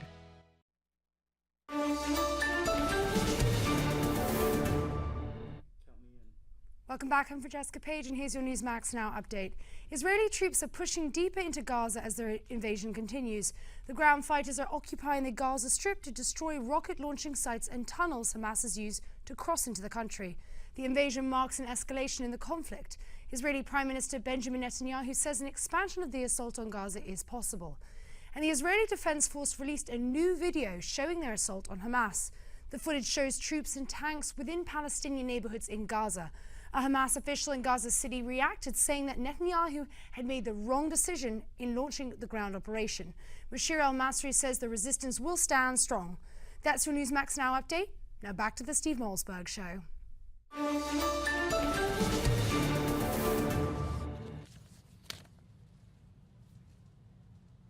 All right, folks, welcome back. And in the next segment, we're going to do the road to the White House one final time. It'll be the 10th installment, and we're going to talk about the possible presidential candidacy, easy for me to say, of Senator Marco Rubio with our discussion with Michael Barone when we come back. But first, I want you to hear something from the Charlie Rose Show yesterday. Hillary Clinton on with Charlie Rose, and watch. Well, what would be a compelling influence? It would be wholly personal. It would be that I'm about to have my first grandchild, which I'm thrilled about. I can't wait. I want to see what that feels like. I'm not going to skip over it. I want to really be present as I meet this, new person in our family. All right, but she was asked by Charlie Rose what might prevent you from running. That part was inadvertently cut off. I apologize for that. And she said it would be purely personal. And then she brings up, the impending birth of her grandchild. And I told you that the grandchild issue would be thrown around and used politically wherever and whenever possible. And now it's being used as a possible, you know, well, if I don't run, it might be because I'd rather be a full-time grandmother. Now, I'm sure, like any grandmother, she's going to be thrilled to be a grandmother. You know, all grandmothers and grandfathers are thrilled to be grandparents. But I don't think, I'd be shocked even if she said that was the reason, if she decides not to run, how many people are really going to believe it's because she is now a full-time grandmother? I'm sorry. I just don't see it. There could be a million reasons. That could be a consideration. But I just don't see her, you know, sitting at home and babysitting full-time for the child while Chelsea's out working or whatever, and deciding not to run for president as she stands on the doorstep of making history. So anyway, I just want to keep a score every time, not I bring up the grandchild, every time she brings up the grandchild. And it's been brought up before. I just thought I would keep track of it for you. Now I want you to take a look at Matt Lauer, to give a listen to Matt Lauer. Watch. There was so much fanfare. After his release, the president met in the Rose Garden with Sergeant Bergdahl's parents. Top military officials were quoted as saying they didn't think he would face any major punishment, and then the criticism started. And then the controversy started. Now there's a full-fledged investigation. Do you think the military is succumbing to public pressure on this? Yeah, Matt, the military succumbing to public pressure. Have you seen the note in the New York Times that Bergdahl left, that he was ashamed of being an American? Did you see the emails allegedly sent to his father, and then his father saying, follow your conscience, when he says he wanted to leave and desert? Are you kidding me? Have you heard from his fellow, the people who served with him, saying he deserted? There's no doubt about it. Maybe we should leave him alone. All right, folks, Dr. Chauncey Crandall is next. When we come back, we'll have the road to the White House. But first, the good doctor is going to talk about patterns of cholesterol right here. Don't go away.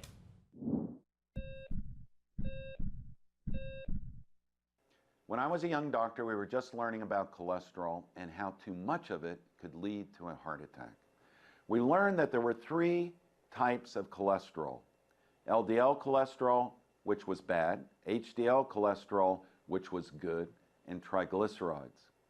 Now we know that not all bad cholesterol is the same. We learned that bad LDL cholesterol is comprised of 2 different types. One type is called pattern A, and the other type is called pattern B. And it's very important for you to know the type that you have. Feel free to pause the video and get a pencil to make notes. Pattern A LDL cholesterol is fluffy and bounces off the wall of your coronary arteries without damaging them. Pattern B LDL cholesterol is small and pellet-like and embeds into the walls of your coronary arteries, causing damage. To learn what pattern you have, you must ask your doctor for a blood test that is known as an advanced lipid screening test. Most of the time, doctors will not order it, but this is an important, state-of-the-art cardiology test, and research shows that this information is key to determining who is at the highest risk for a heart attack. If it does turn out that you have the deadly pattern B type of bad cholesterol, don't despair. I found that taking 500 to 2,500 milligrams of vitamin B3 or niacin can change a harmful pattern B LDL cholesterol to a pattern A cholesterol. In this Heart Health Minute, I told you about milligrams of vitamin B3 or niacin can change a harmful pattern B LDL, but there are other very important tests you need to know about as well. Since most of you are already reading my book, The Simple Heart Cure, I want you to go to Chapter 10 and read about the other must-have tests you should ask your doctor about if you are over the age of 50. Get your copy of Dr. Crandall's best-selling book, The Simple Heart Cure, for just $4.95 with this special offer. Go to www.simpleheartbook.com. Get your copy of Dr. Crandall's best-selling book, The Simple Heart Cure. It's weathered, sun-damaged vehicles? You've spent time and money applying product again and again to hide those... To get your copy today. That's simpleheartbook.com. Tired of faded bumpers, foggy headlights? World's longest-lasting solution for restoring and protecting your vehicle. And we guarantee it to last for years. Just apply Wipe New once. It's quick and easy to do. Just one swipe and watch your car turn showroom new. I've been a professional auto detailer for 30 years. Now I restore faded plastic rather than just clean it. And I do it in no time at all. I apply Wipe New to bumpers, side panels, even dashes and interior plastic. Simply apply it once and it lasts for years.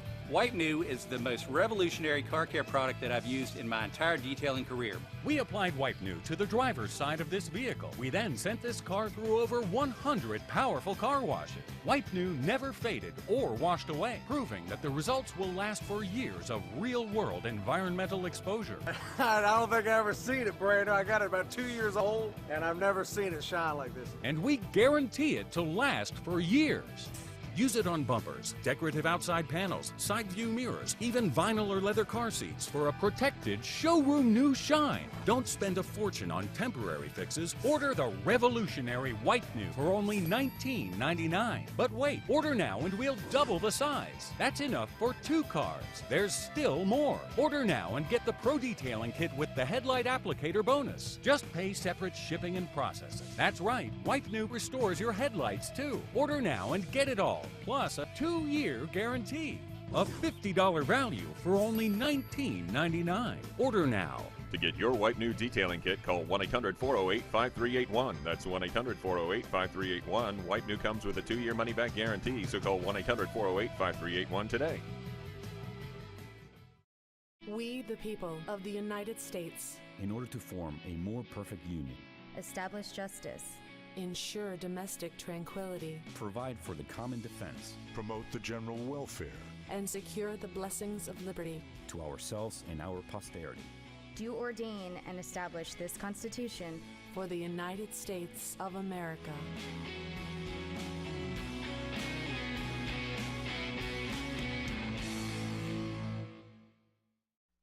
Politics, commentary, entertainment, sports, news and opinion now. Here is Steve Malzberg.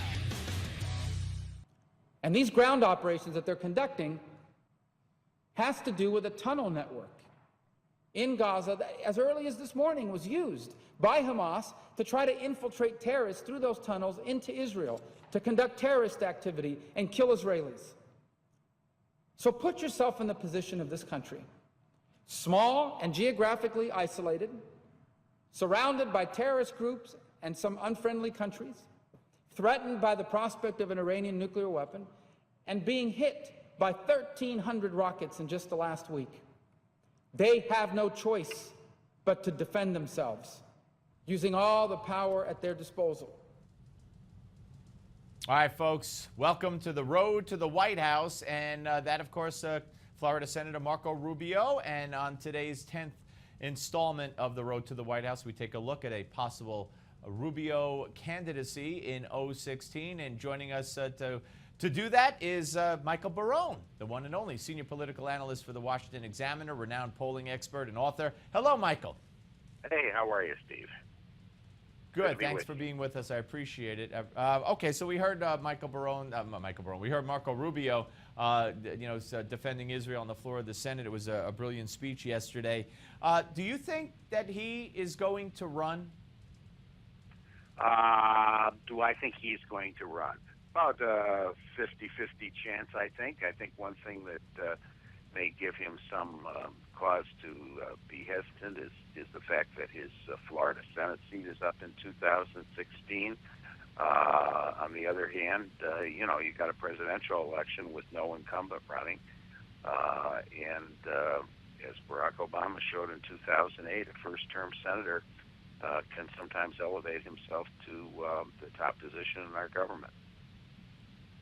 You talk about the Florida seat being up as an obstacle or an impediment. I think that Marco Rubio has so many great qualities and should make such a strong candidate. However, I don't see that he has handled himself, that he's being groomed properly, or that he is on the road to being a successful presidential candidate at this point. I just think that he, immigration comes to mind, Michael, and then he's one of the gang, and then he's for it and he's not for it. He's wishy-washy. You don't know where he stands. I think that, among other things, have hurt him for support within the party. Do you agree? Well, I think his role as a major supporter and sponsor of the so-called comprehensive immigration bill, which passed the Senate 13 months ago in June 2013, sparked a lot of criticism among Republicans.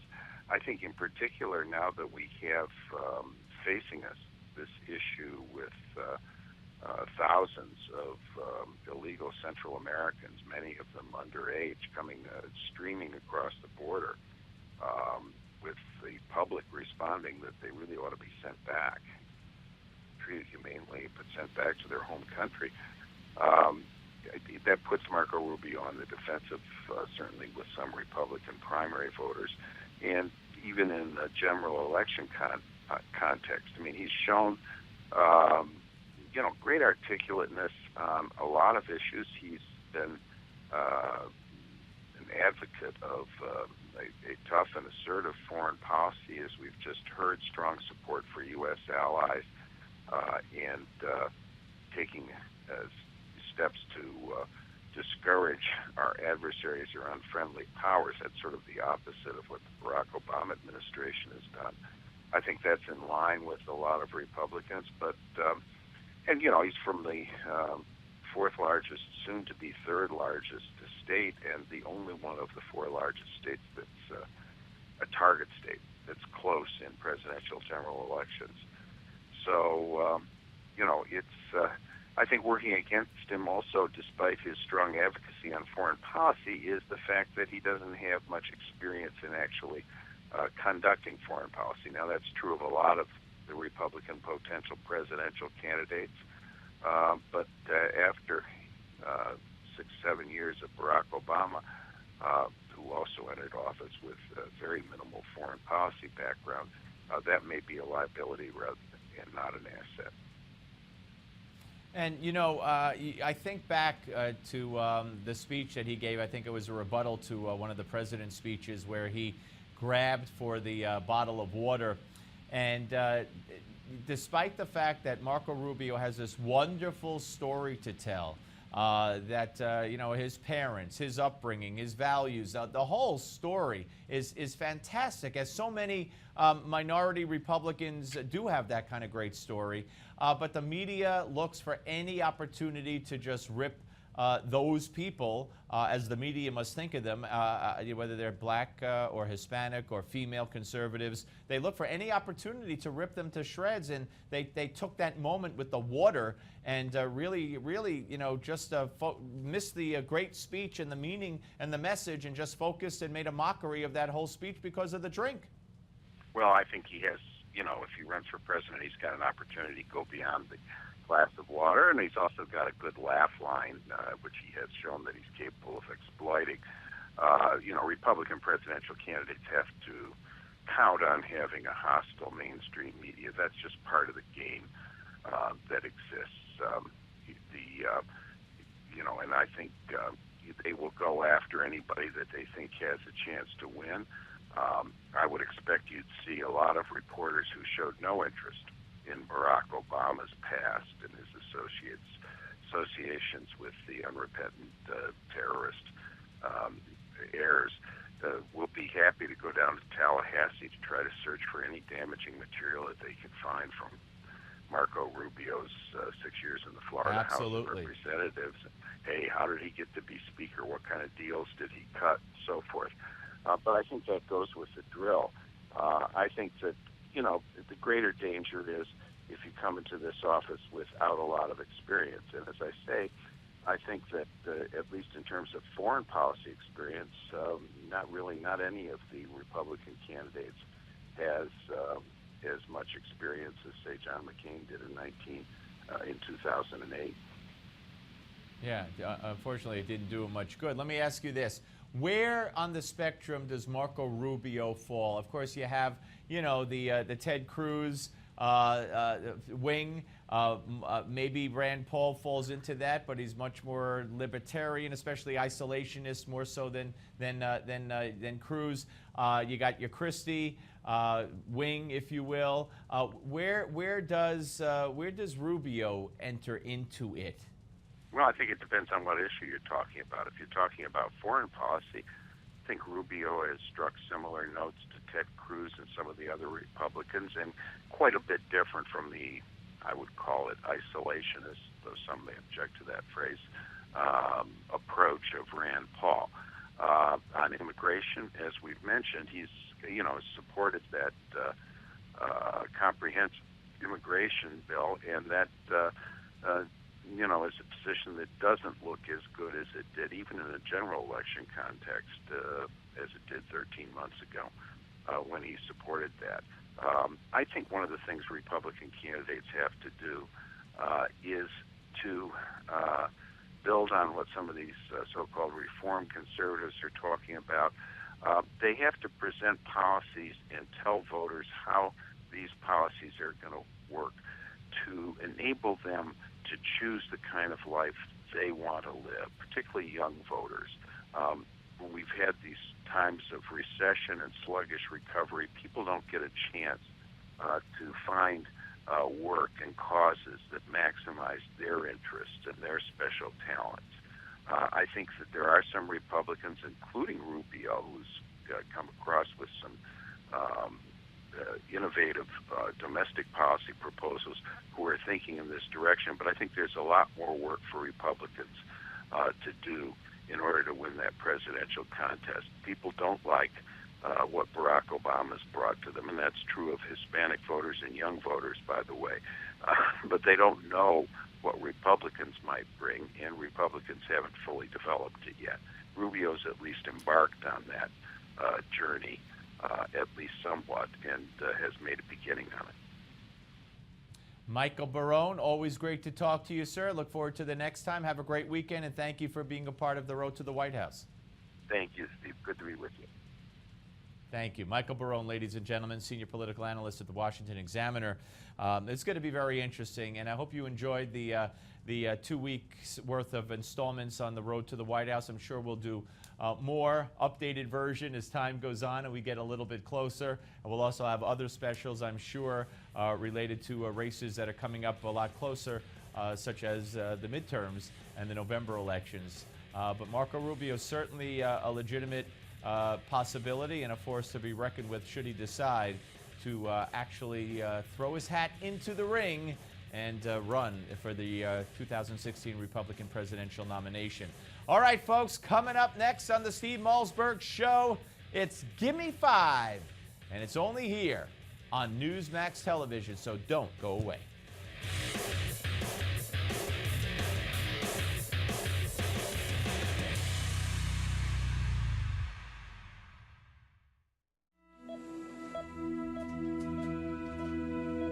I met St. Jude because I had a cancer inside of me. They diagnosed me with a brain tumor. You have to be strong and don't give up. Attitude is everything. You have to fight. Imagine your doctor tells you your child has cancer with only months to live. Where would you go? What would you do? Who would you turn to? Fortunately, St. Jude Children's Research Hospital is fighting every day to save children's lives. And with a gift of just $19 a month, you can join the fight. This is my kid that they're giving back to me. I am so grateful. At St. Jude, no family ever receives a bill. In fact, no family pays St. Jude for anything. That's why your gift of $19 a month, just 63 cents a day, is so important. When I thought that I might lose my son, they gave me hope. You are not only saving a child's life, you're breathing life back into that family. If I hadn't have come here, I wouldn't have my son. St. Jude's life-saving research and treatment is shared freely with hospitals around the world. St. Jude gives you hope and happiness. They're helping us live. Maybe in the future, kids won't have to go through this. We'll find a cure and it'll all be over. Please, call and become a St. Jude Partner in Hope right now.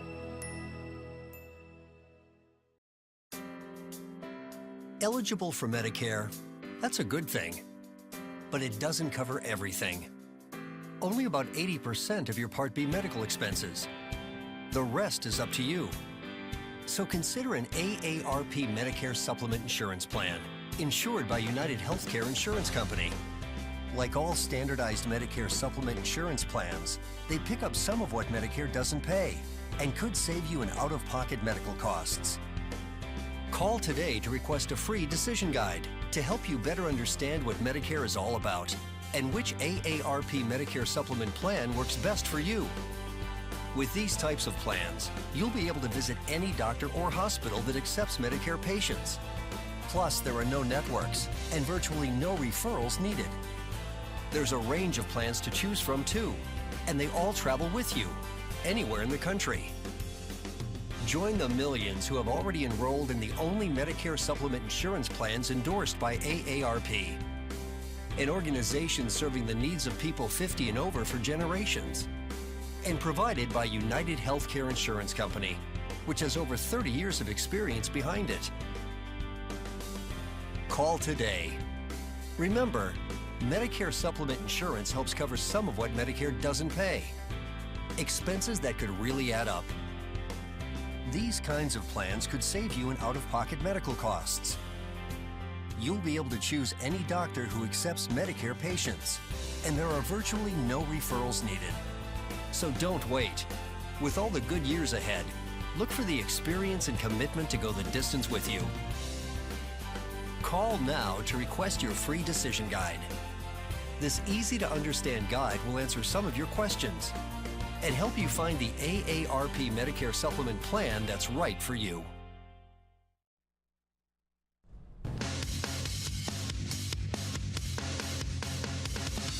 I wanted to present you, which represents what President Obama and Vice President Biden and I have been saying, and that is, we want to reset our relationship.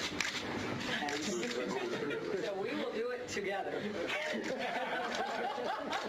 We worked hard to get the right Russian word. Do you think we got it? You get it wrong, but Belaruska, which means overshared. Oh, that is hysterical. March 2009. Yeah, the reset button with Russia. That really worked. No, it really, really worked, did it not? I want to take you now, as we welcome you to Give Me Five, fast forward to the latest Russian atrocity. Vladimir Putin on the hot seat, of course, with the Russian rebels in Ukraine. And Hillary asked about that by Charlie Rose yesterday. Well, the questions I'd be asking is, number one, who could have shot it down? Who had the equipment? It's obviously an anti-aircraft missile. Who could have had the expertise to do that? Because commercial airlines are big targets, but by the time they got over that part of Ukraine, they should have been high. So it takes some, some planning. And the Ukrainian government has been quick to blame it on terrorists, which is, their name for the Russian insurgents. Yep, and even yesterday, of course, she realized who was probably responsible. And there does seem to be some growing awareness that it probably had to be Russian insurgents. Now, how we determine that will require some forensics, but then if there is evidence pointing in that direction, the equipment had to have come from Russia.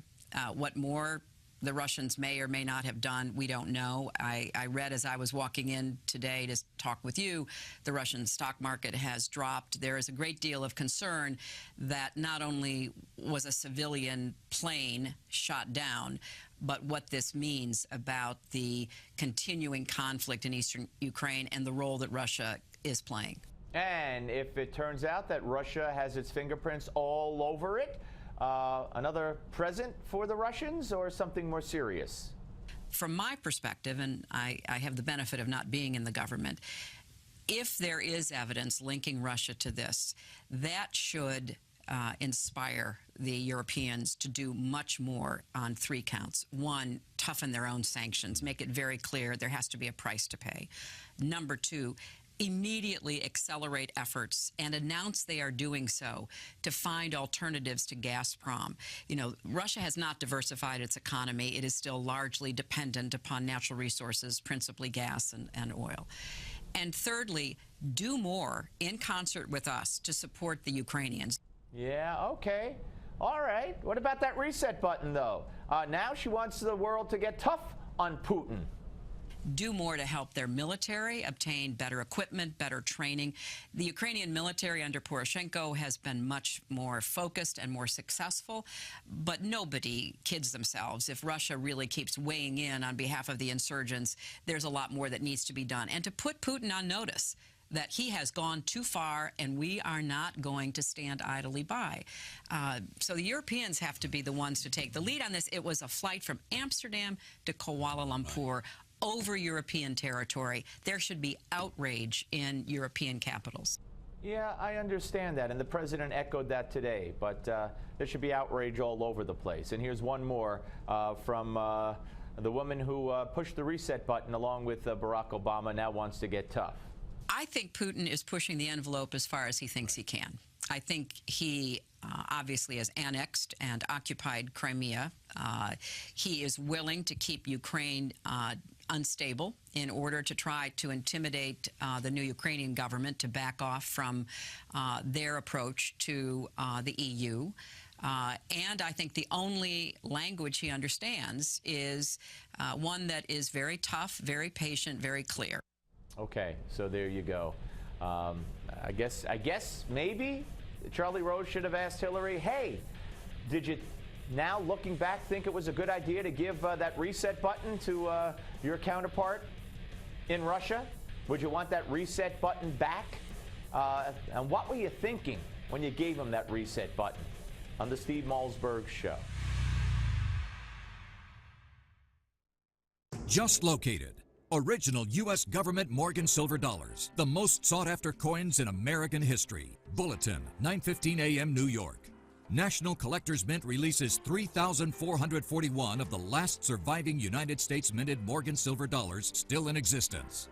Each coin is 92 to 135 years old, but condition is important. And all the U.S. government Morgan silver dollars in this release are guaranteed to be in brilliant uncirculated to fine condition. 320 million Morgan silver dollars were melted by the U.S. government for both world wars. Millions more were melted by silver profiteers again and again as silver prices soared. Each contains over 3/4 of an ounce of pure silver. When silver first hit $50 an ounce, China was a poor nation. Now the Chinese are rich and using 3 times as much silver. Will this drive the price back to $50 or even higher? Silver prices are over 47% higher than they were just 4 years ago. But you can still get the same quality Morgans for our lowest TV price. Will this drive the price back to $50 or even higher? Silver prices are over 47% higher. Remember, this is $35 to $45 less than several national retailers charge for a similar Morgan since then. Just $29.90 each. This price can only be guaranteed for the next 7 days. Your silver, and rich in historic value. These last remaining survivors can be yours for just $29.90 each. Price guaranteed for just 7 days. Strict limit of 5 coins per caller. National Collectors Mint protects your purchase with our silver dollar money-back guarantee. But you must act soon to own an authentic Morgan silver dollar at this price. Orders accepted on a first-come, first-served basis. Avoid disappointment and future regret. Don't miss out. Call now. Call 1-800-704-7891. That's 1-800-704-7891. There is a strict limit of 5 coins per caller. That's 1-800-704-7891.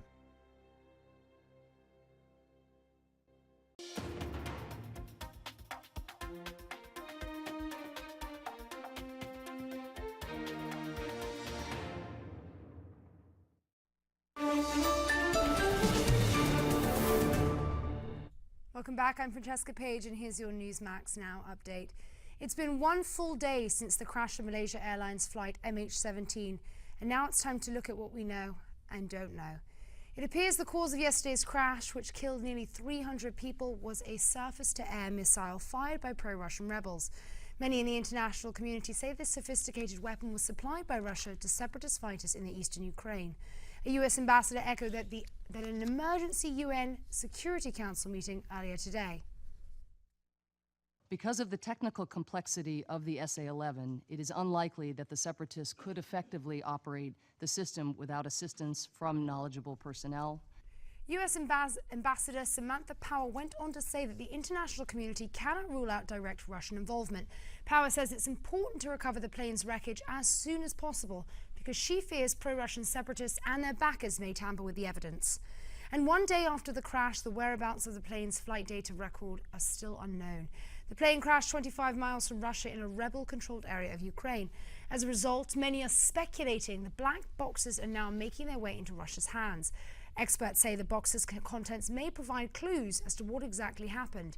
They say the cockpit recorder may contain sounds of an explosion or show acoustic shockwaves. And earlier today, Obama announced that FBI investigators and members of the National Transportation Safety Board are headed to Ukraine. The president also had this to say. So there has to be a credible international investigation into what happened. The UN Security Council has endorsed this investigation, and we will hold all its members, including Russia, to their word. And lastly, after day one, we can now confirm that one U.S. citizen was among nearly 300 people killed in yesterday's attack. What we don't know is who ordered the missile to be launched and why in the world anyone would want to attack a commercial airliner that had nothing to do with the ongoing fighting in Ukraine. That's your Newsmax Now update. Now back to the Steve Malzberg Show.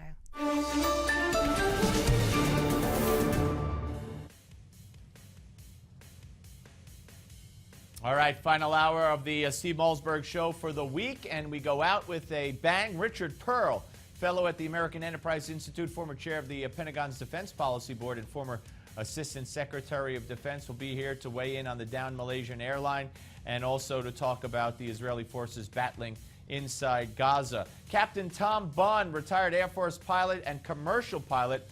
He has over 40 years of experience in the air, and he will be here to share his thoughts on the Malaysia Airlines Flight 17. Bill Crystal, founder and editor of the Weekly Standard, and I'm sure there's going to be a lot of fun talking to him about the latest on the border crisis and also Gaza and the plane. All that, give me five and more on the Steve Malzberg Show.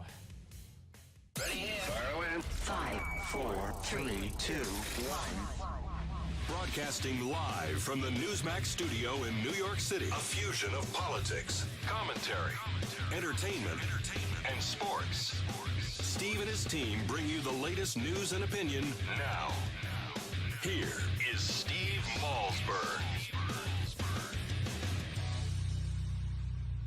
All right, folks, it's been a very hectic couple of days. We kick off the final hour of the week here, and we're going to be well informed and keep you up to date on the latest developments in both the airline story and the Gaza Strip story.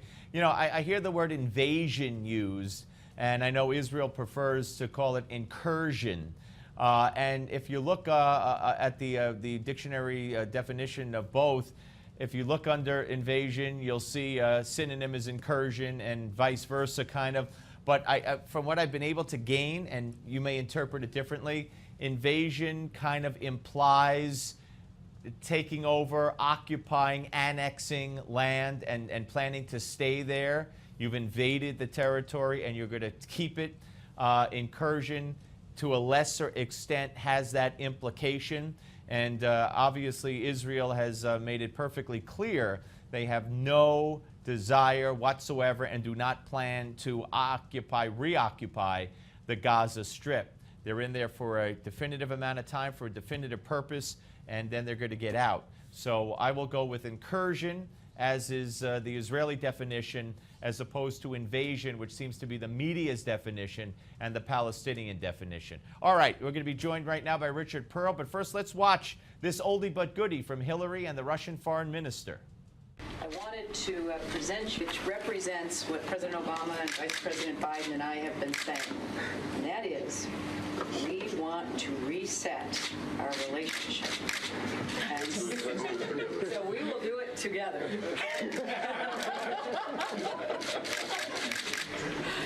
Thank you very much. You are very welcome. We worked hard to get the right Russian word. Do you think we got it? You get it wrong. I got it wrong.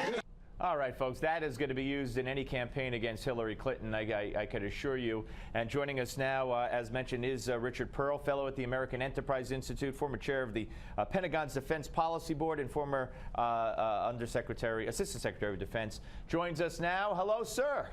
Hello, it's good talking to you. Well, it's good talking. You sound like you're right here in the room. That's great. All right, let's start with, of course, Russia and the Malaysian airline. The president today calling for an immediate ceasefire and talking about the fact that the Russian rebels, who we believe are responsible for this, received sophisticated training, steady flow of support from Russia, including these weapon systems, these missiles.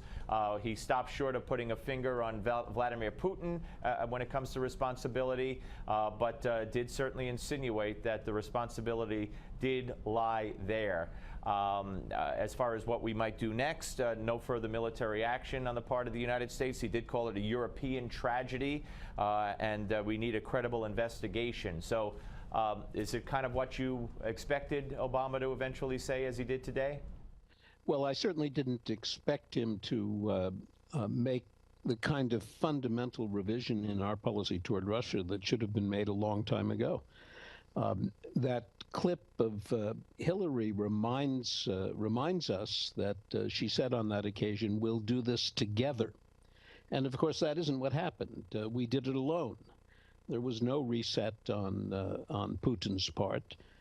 Russian policy has continued pretty much the same, opposing U.S. interests practically everywhere, occasionally doing something that looks cooperative. But when you look closely at the things that look cooperative, they are in fact even more in the Russian interest than in our own, which explains it. So you have a Russian leader in Mr. Putin, who's a man of the KGB, who's bitter about the defeat of the Soviet Union in the Cold War, and who operates against the United States with a certain glee at every opportunity. He's going to get away with this, too. I mean, they're not going to pin it on him. You know, he already was quoted yesterday as saying that basically it's Ukraine's fault. And the plane never should have been allowed to fly into this space where there are hostilities going on. But, I mean, do you see him, you know, walking away from this the way he walked away from taking Crimea? Well, he's certainly not going to acknowledge any responsibility, right. Even though the so-called rebels are in fact under the effective operational control of his security services and have been from the very beginning. Yeah, but as far as repercussions, I mean, some more sanctions maybe when all is said and done and the investigation is complete. And, you know, who even knows if we'll find the black boxes? There were reports that they were taken to Russia. There were reports that the missile battery and radar system that was used to shoot down this plane have been taken to Russia. So regardless of what the investigation finds, do you see, you know, any real repercussions from the United States against Putin eventually? I rather doubt it. If there are additional sanctions, it is likely to be in the context of additional Russian activity with respect to Ukraine. And that has not abated from the very beginning. It's not stopping with Crimea. And it's not stopping with Ukraine. Putin has the ambition to reconstruct as much as he can of the old Soviet empire. This doesn't mean taking physical possession, but it means that he wants a world in which decisions made in all of the countries that were once part of the Soviet Union to be made consistent with Moscow's wishes. That's his policy. Yeah. And he will continue to work away at it. And we have been foolish to think that it's anything else. Let's move on to the situation in the Gaza Strip. Yesterday, of course, Israel launching a ground incursion into Gaza. Today, the president did address that. He mentioned, went out of his way to say he spoke to Benjamin Netanyahu, and while reaffirming support for the Israelis to defend themselves against the tunnels and the missile attacks, once again, kind of morally equated the two by saying, but I expressed our concern over civilian casualties, et cetera, et cetera. Talk about what Israel needs to do here. Of course, I think the straw that broke the camel's back might have been the 13 Hamas terrorists that came through one of those tunnels by a kibbutz and were thankfully stopped and eradicated before they could do what they wanted to do. But Israel realizing that if they don't get rid of those tunnels, there's a tragedy waiting to happen. Well, the real tragedy here, at least with respect to American policy, is the apparent inability to say that not only do the Israelis have the right to defend themselves when they're attacked in this way, but we have no sympathy for Hamas, which is undertaking these attacks. The apparently human gesture of expressing concern about the Palestinian casualties, which everyone understands, only has the effect of encouraging Hamas to believe that it can win political victories. Their strategy is very simple. They launch rockets at Israel. Israel retaliates. They showcase the products of the retaliation, which is damage on the Palestinian side, and they are using that in a grand strategy of delegitimizing the state of Israel. And we mustn't play along with that. That's what the Palestinians have always done. And that's the rock throwing and the slingshot shooting of rocks at soldiers that goes on every single day, kind of in hopes that there'll be a casualty or a tragedy that they can exploit and that the media would run with. And you're absolutely right. But for this president, to constantly, and yesterday the State Department in even stronger terms, to scold Israel for civilian casualties, specifically those 4 teenagers on the beach, which begs the question: what parents allow their kids out on a beach during bombings anyway? But it just doesn't stop, and it won't stop with this president. Do you ever see it changing? I mean, it seems to only get worse. No, I think it's a reflexive action. It's a little worse with this president. Other presidents have done something similar. It's the natural tendency of the State Department, which will express a sort of relativist view given half a chance. The Israelis go to such unprecedented lengths to try to avoid civilian injury that they deserve to be praised for it, and they deserve to be praised for it by the President of the United States, even while it is going on. What I would like to hear Obama say is the Israelis make an extraordinary effort. They warn, they telephone, they send text messages, they drop leaflets, they even drop non-destructive bombs well in advance of an attack in order to facilitate the safe evacuation of civilians. Hamas, on the other hand, fires rockets at innocent civilians. You've got to be clear about what's at issue here, and unfortunately, we're not nearly clear enough. And the virtue of clarity is that it takes away whatever political advantage Hamas hopes to achieve by cultivating casualties which they can then exploit. And Marco Rubio, and we highlighted this in a segment I called Give Me Five earlier in the show, 20-minute speech on the floor of the Senate saying everything you have just said and more, and kudos to him for that. And thank you, sir. Really appreciate your time as always. It's always a pleasure. All the best. You too. Speak to you soon. Bye. Richard Pearl, ladies and gentlemen, American Enterprise Institute Fellow and former Assistant Secretary of Defense. And it's just so true. By constantly bringing up Israel's killing of civilians in the context of what's going on, it just encourages Hamas to keep doing what they're doing. And I think Obama does know that. All right, folks, more straight ahead on the Steve Malzberg Show.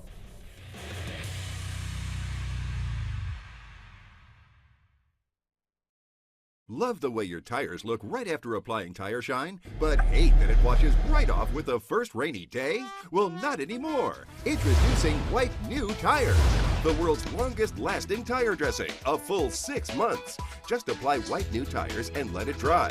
Your tire's shiny new finish will be protected from snow, slush, and road salts, from mud and muck, and from heat and sand, along with all the normal dust and road grime. And the shine won't wash away. You've just seen my truck on camera, and as much as I love to go off-roading, I trust only White New to keep it like new. Want proof? We applied White New to half of this tire and sent it through over 100 powerful car washes. White New Tire never washes away. White New Tire will last for 6 months of real-world environmental exposure, and we guarantee it. Traditional tire dressings can leave a greasy residue and even contain silicone that actually attracts dust. Here's how it works. Our revolutionary tire formula bonds to the surface of your tires, leaves no greasy residue, won't crack or peel, and most importantly, won't wash away, leaving only the White New Tire shine. Your tires will look better than new for months to come. Ordinary tire products need to be applied every car wash. Plus, they cause overspray and sling. Not the best thing for your paint. What a waste of time and money. Just apply White New Tire Shine once, saving you extra work and well over $100 at the car wash. White New Tire is only $14.99. Call right now and we'll double your order. Just pay additional handling. That's 2 White New Tire kits, enough to keep the tires on 2 cars looking shiny and new for a full 6 months. That's right, you get 2 White New Tire kits for just $14.99. Call now. Order White New Tires right now and we'll double the offer. That's right, enough White New Tires for 2 cars. Enjoy your showroom new look for 6 months, we guarantee it. Call 1-800-401-8251. Call now.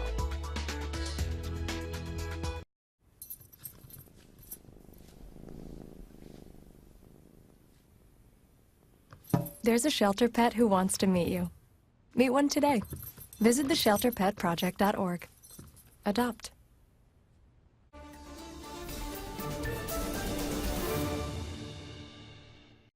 Broadcasting live from the Newsmax studio in New York City, here is Steve Malzberg.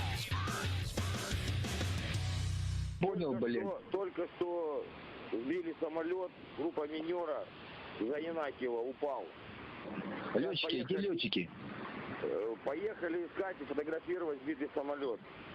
А сколько минут назад? Ну, 30 минут назад где-то. Короче, блин, стопудово гражданский борт. Понятно. А этот, как и, народу много там? Да пиздец. В обломки прямо во дворы падали тут. Вот так вот. Ну, борт какой?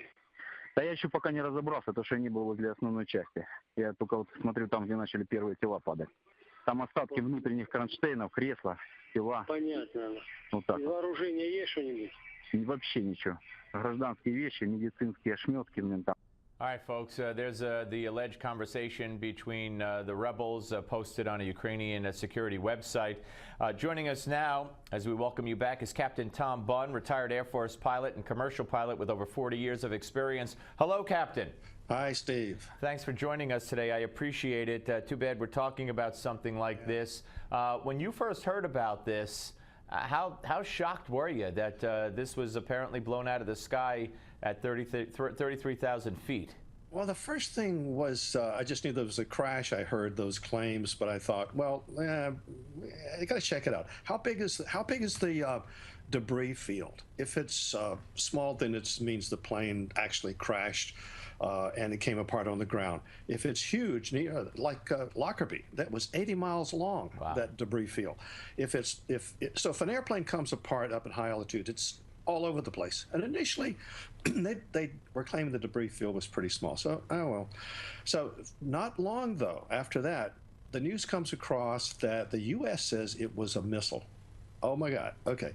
So, yeah, I was surprised, but I did have that thought when I first heard about it. Why is this airliner flying in that area? Well, that's what I was going to ask you, too. I mean, are there financial considerations here, or is it just a dumb mistake? Because it's not like it just flew there yesterday. I don't know if they're continuing. I've heard reports both ways that they either are continuing that flight or stopped it. But nonetheless, I mean, they've been doing it for quite some time, and this Ukraine situation's been going on for months. So why would they do that? Well, the short answer is, yeah, it's money, but take a look at the history. The U.S., I think it was April 23rd, the FAA said no more Americans are going to fly in that area. They closed it to Americans. Some of the other countries followed suit. Qantas did. Singapore did. Asiana, Korean Air, Cathay Pacific, Pakistan, they said, no, we're not flying in there. And so a lot of people thought it wasn't a good idea. So why did they keep doing it? There really isn't any good reason except that this is a cash-strapped airline and they didn't have the money to go around it or didn't want to spend the money to go around it. Yeah, outrageous. And I guess pilots must have had great trepidation, I would imagine. And you could imagine it better than I, flying into that kind of zone, right? Well, you got to be concerned about it, but at the same time, when an airline tells you this is what you got to do, if it's a unionized airline, you could get together with the other pilots and say, hey, look, we got to take a stand against this. But if it's a non-unionized airlines, you just kind of have to do what you're told to do. That's what it comes down to. And to have Malaysian Airlines be involved again, I saw that one family actually lost members of their family on both flights. I mean, that's just uncanny. Well, yeah, and you know what? There are going to no doubt be conspiracy theorists to say, no, there's some connection between the two things. But I can't put those dots together. Somebody probably will, but not me. I don't see that there's any connection. But it is uncanny. Accidents are so rare. It's like lightning hitting twice exactly the same spot when it's supposed to do that only one time out of billions. It is uncanny. Captain, is this going to I don't know, raise red flags throughout the commercial aviation industry, or is this going to be viewed as, for what it is? As far as we know, even our government is saying it was shot down by a surface-to-air missile, sophisticated radar, lock-on, the whole thing, by Russian rebels, most likely, with training and support from the Russian government, most likely, and look at it as, for what it is, an isolated aberration, if you will, or does this, it was on the anniversary of TWA Flight 800, and don't forget you had those 40 witnesses or more that all swore they saw a missile go up and hit that plane 18 years ago. So does this reignite the missile fear, the surface-to-air missile fear for planes that are, if they're not at 33,000 feet, maybe while taking off or landing? Well, yeah, I remember being in London and operations ready to come back to the U.S. and the guy says, oh, by the way, we heard there's a couple of surface-to-air missile shoulder-fired units been smuggled into the country. I just think you should know that. What are you going to do, go back to the hotel? No, and that was back 20 years ago, probably, and we haven't been hit by a surface-to-air missile, except there was one, I think, in Iraq that was a military charter that got hit, but they still got the plane back on the ground. But this is the first time in years that we've had this kind of thing happen. And I don't think it's going to be a wake-up call for the airline industry. They already know this. I think what's going to happen with people who are afraid of flying is they're just going to say, I don't want to have anything to do with anything that goes into the air unless it's a kite or a baseball. Well, Captain, what about the situation in Israel and with the rockets that have been raining down from Gaza into Israel? I don't think I had heard of any of the flights that go into Ben Gurion, for instance, not flying. I mean, maybe I'm wrong. Do you know? Was there any any cancellations or hesitations once those rockets began flying in earnest? That I don't know about. But we're talking about a guided anti-aircraft missile versus the kind of thing they lob over the border. That's a different kind of missile. Yeah, and you're high enough that you think that would put you out of range of the Gaza lob missiles. Captain, thank you. Great to talk to you, sir. Appreciate your expertise. Thank you, Steve. Captain Tom Bunn, ladies and gentlemen, 40 years, Air Force pilot, commercial pilot, and it's got to be, you and I, we hear the news and we see the breaking news and we gasp and we look at the aftermath and, in my case, report on it and try to analyze it. And but we're all horrified when we hear about something like that. But when you're a pilot, and that's what you've done your whole life in one capacity or another, and something like that happens, you're in a whole different, plateau. You're in a whole different world than non-pilots, I have to believe. And you heard the reaction as described by Captain Bunn to when he heard the news and what he first thought. And you know, it's got to be frightening, got to be very, very traumatic. All right, folks, we'll come back with more of the Steve Malzberg Show, a little bit of me, right after this break. Don't go away.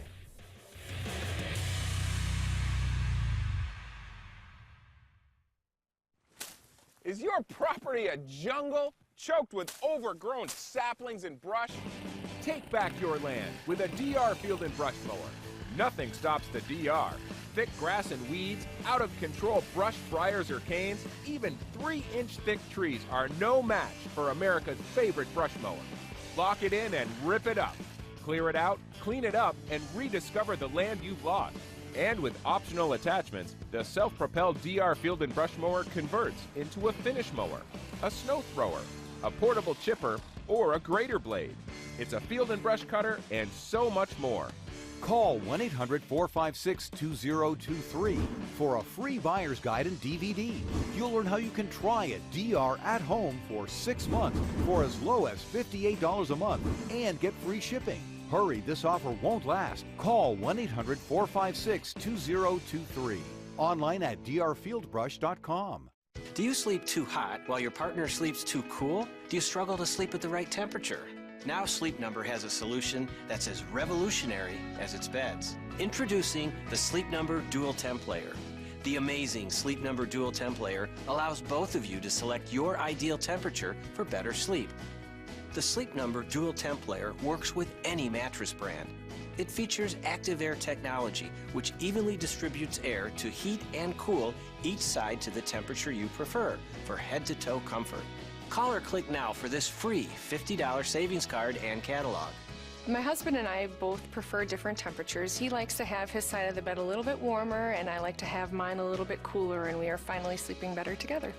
After sleeping on a dual temp layer, I find that I have such a restful night's sleep that when I wake up in the morning, I am energized and I'm ready for the day. All night long, you can each enjoy sleep at a temperature that perfectly matches what your body needs for comfortable sleep, so you can sleep better together. In a research study, 75% reported poor sleep because of their sleeping temperature. That's because your body's temperature naturally fluctuates at night. But with the Sleep Number Dual Temp Layer, you can sleep comfortably warm or cool. And because the revolutionary Sleep Number Dual Temp Layer helps solve an important sleep problem, it was selected as a very innovative product by Good Housekeeping. Remember, the Sleep Number Dual Temp Layer can be added to any mattress brand, so everyone can enjoy sleeping better at the perfect temperature. Call or click now.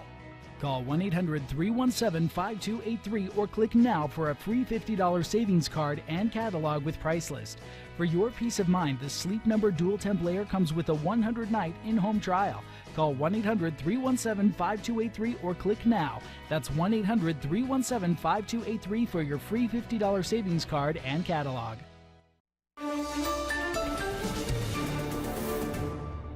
Welcome back. I'm Francesca Page, and here's your Newsmax Now update. Many of you may remember Bradley Manning as the U.S. soldier convicted of violating the Espionage Act after releasing classified documents to the website WikiLeaks. But from now on, Army Private Manning will be known as First Class Chelsea Manning. Today, the Pentagon announced that it will allow Manning to undergo sex change treatments at a military prison. Meanwhile, tens of thousands of military veterans struggle to get access to health care in America. According to the New York Daily News, the treatments will include psychological counseling and will allow Manning to wear women's underwear. Manning may also receive hormone treatments. The decision to allow this sex change treatment was approved by the Secretary of Defense, Chuck Hagel. Hundreds of mourners are now paying respects to a slain New Jersey police officer. Jersey City police officers marched through the streets to honor rookie cop Melvin Santiago. Santiago was laid to rest today after being shot and killed earlier this week. That's your Newsmax Now update. Now back to the Steve Malzberg Show. Broadcasting live from the Newsmax studio in New York City, here is Steve Malzberg. Obviously, the world is watching reports of a downed passenger jet at the Russia-Ukraine border. And it looks like it may be a terrible tragedy. Right now, we're working to determine whether there were American citizens on board. That is our first priority, and I've directed my national security team to stay in close contact with the Ukrainian government. The United States will offer any assistance we can to help determine what happened and why. And as a country, our thoughts and prayers are with all the families of the passengers wherever they call home. And that was it. I told you yesterday, commenting on the bizarre statement. Again, when Fort Hood happened, Obama first gave shout-outs to people, and then he managed 2 minutes after he started talking to acknowledge what happened at Fort Hood. Here, he said hello to some people, and then he did say what he just said, but it was 30 seconds. And, you know, it might be a tragedy. What does that even mean? And that was it. And you know where he went after this speech? He went to fundraisers. He came to New York for a fundraiser. I mean, you know, you compare that to Ronald Reagan, as we documented, and you know, making the speech after the Korean airliner was shot down. Remember George Bush took all this heat, and I'm not comparing this to 9/11, but because he was talking to school kids in a classroom and he decided not to alarm them and get right up and leave, they criticized him for keeping the conversation going with the school kids for another minute or two before he left. Well, Obama gave this 30 seconds, the plane crash. Here's Charles Krauthammer. What is the president's reaction? You said what matters is not where he is. He's had no reaction. He's had no reaction to anything that I can tell in the last 6 months. Look, it isn't as if we're going to go to war with Russia, but we have denied Ukraine lethal weaponry on the grounds that we don't want to escalate the conflict. The rebels and the Russians are killing Ukrainians in large numbers by shooting them out of the sky. The least the president can do is to make a damn decision for once in his life. Whoa, those are fighting words. Those are tough words, but heartfelt from Charles. You could tell. You could tell. Make a damn decision for once in his life. And today he wasn't much better, I got to say. Basically, it's a European problem. You know, we demand an immediate ceasefire, but hey, let the investigation go on. It's a European problem. And that's basically the foreign policy of the United States of America and of this president. And it's kind of scary, really is. Okay, folks, we'll be back, but first we take a look back at Olympian Mark Spitz's gold medal sweep at the '72 Olympics.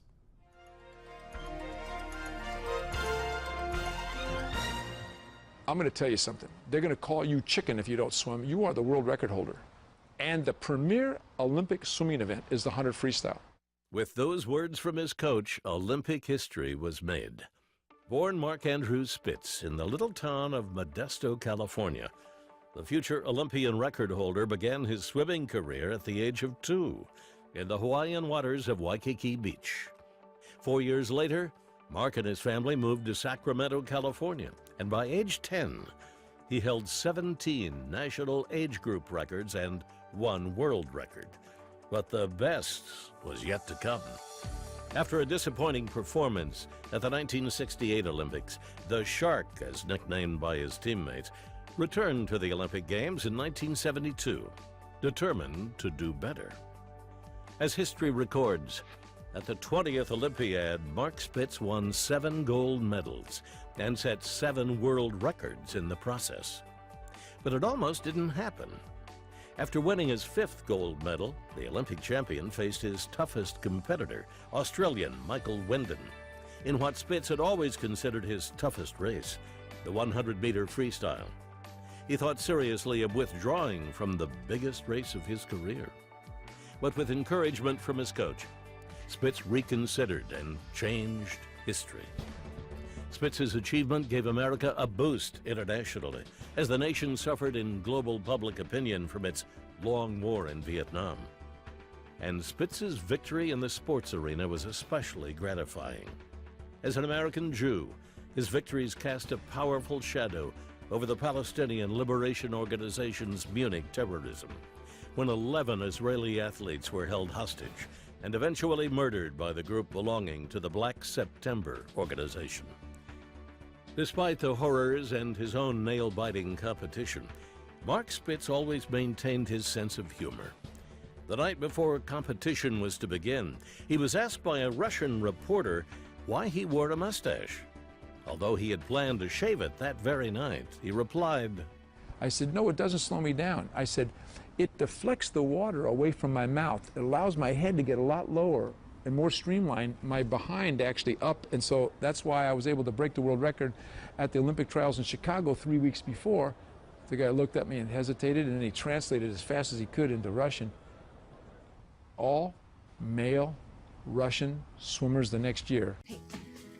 When Bob got into the accident, I was terrified. His injuries were so severe, but once we knew he was going to be okay, what then? I couldn't go back to work for a long time, and we got way behind on our bills. We had hired an attorney, but when our case kept dragging on, we didn't know how we were going to get by. Thankfully, our attorney knew about Oasis Legal Finance. Oasis looked at our case and got us the money the very next day. What a relief it was. We didn't have to wait until our case settled, and the money from Oasis helped us when we needed it most. At first, I wasn't so sure. What if we lost the case? How would we be able to pay back Oasis? But then I found out if we did lose, we wouldn't have to pay them back, so there was no risk in doing it. No risk. If you were involved in an accident and hired an attorney to fight for the compensation you deserve but need money now before your case settles, then call Oasis today. Oasis has given millions of dollars to people like you who need money fast while waiting for their case to settle. There's no risk, so call now. I was hurt badly in a car accident just after my wife gave birth. We were counting on the cash from my lawsuit to get caught up, but the case took forever. Honestly, we didn't know what we were going to do. Then we saw an Oasis TV commercial and called. We were approved and got money from Oasis the next day. Not in a week, the very next day. I was hurt at work and filed a workers' comp claim. I called Oasis and they gave me the cash I needed. Unfortunately, I ended up losing my case, but Oasis let us keep the money. They kept their promise, and we didn't need to pay them back. There are no out-of-pocket costs and no payments until your case is settled. If you lose your case, you don't have to repay Oasis. There's no risk. Call Oasis now to see how much money you can get before your case settles. Call now, 1-800-562-8184. 1-800-562-8184. 1-800-562-8184. My name is Ed Berliner. I'm a host and a news anchor here at Newsmax.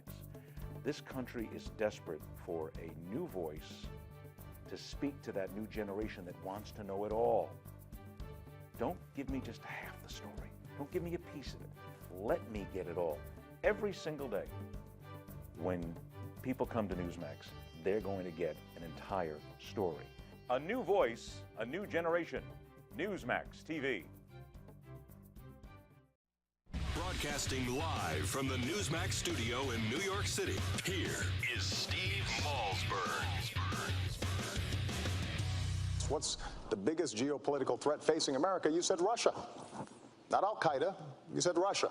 In the 1980s are now calling to ask for their foreign policy back because the Cold War has been over for 20 years. Russia does continue to battle us in the UN time and time again. I have clear eyes on this. I'm not going to wear rose-colored glasses when it comes to Russia or Mr. Putin, and I'm certainly not going to say to him, I'll give you more flexibility after the election.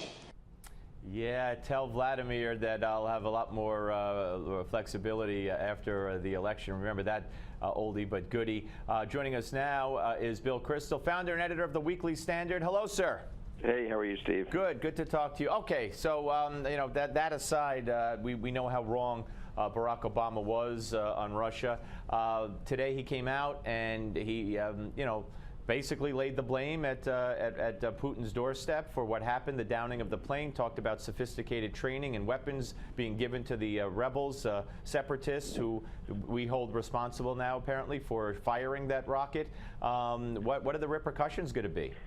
Well, that was pretty unclear from the president's statement, and I would say if you were Putin watching that, you got a little bit of a slap on the wrist, but you didn't really get a sense that you were supposed to get out of the Ukraine or stop providing these weapons to the separatists immediately, or there'd be consequences, or tell the separatists at the very least you can't be shooting at airplanes.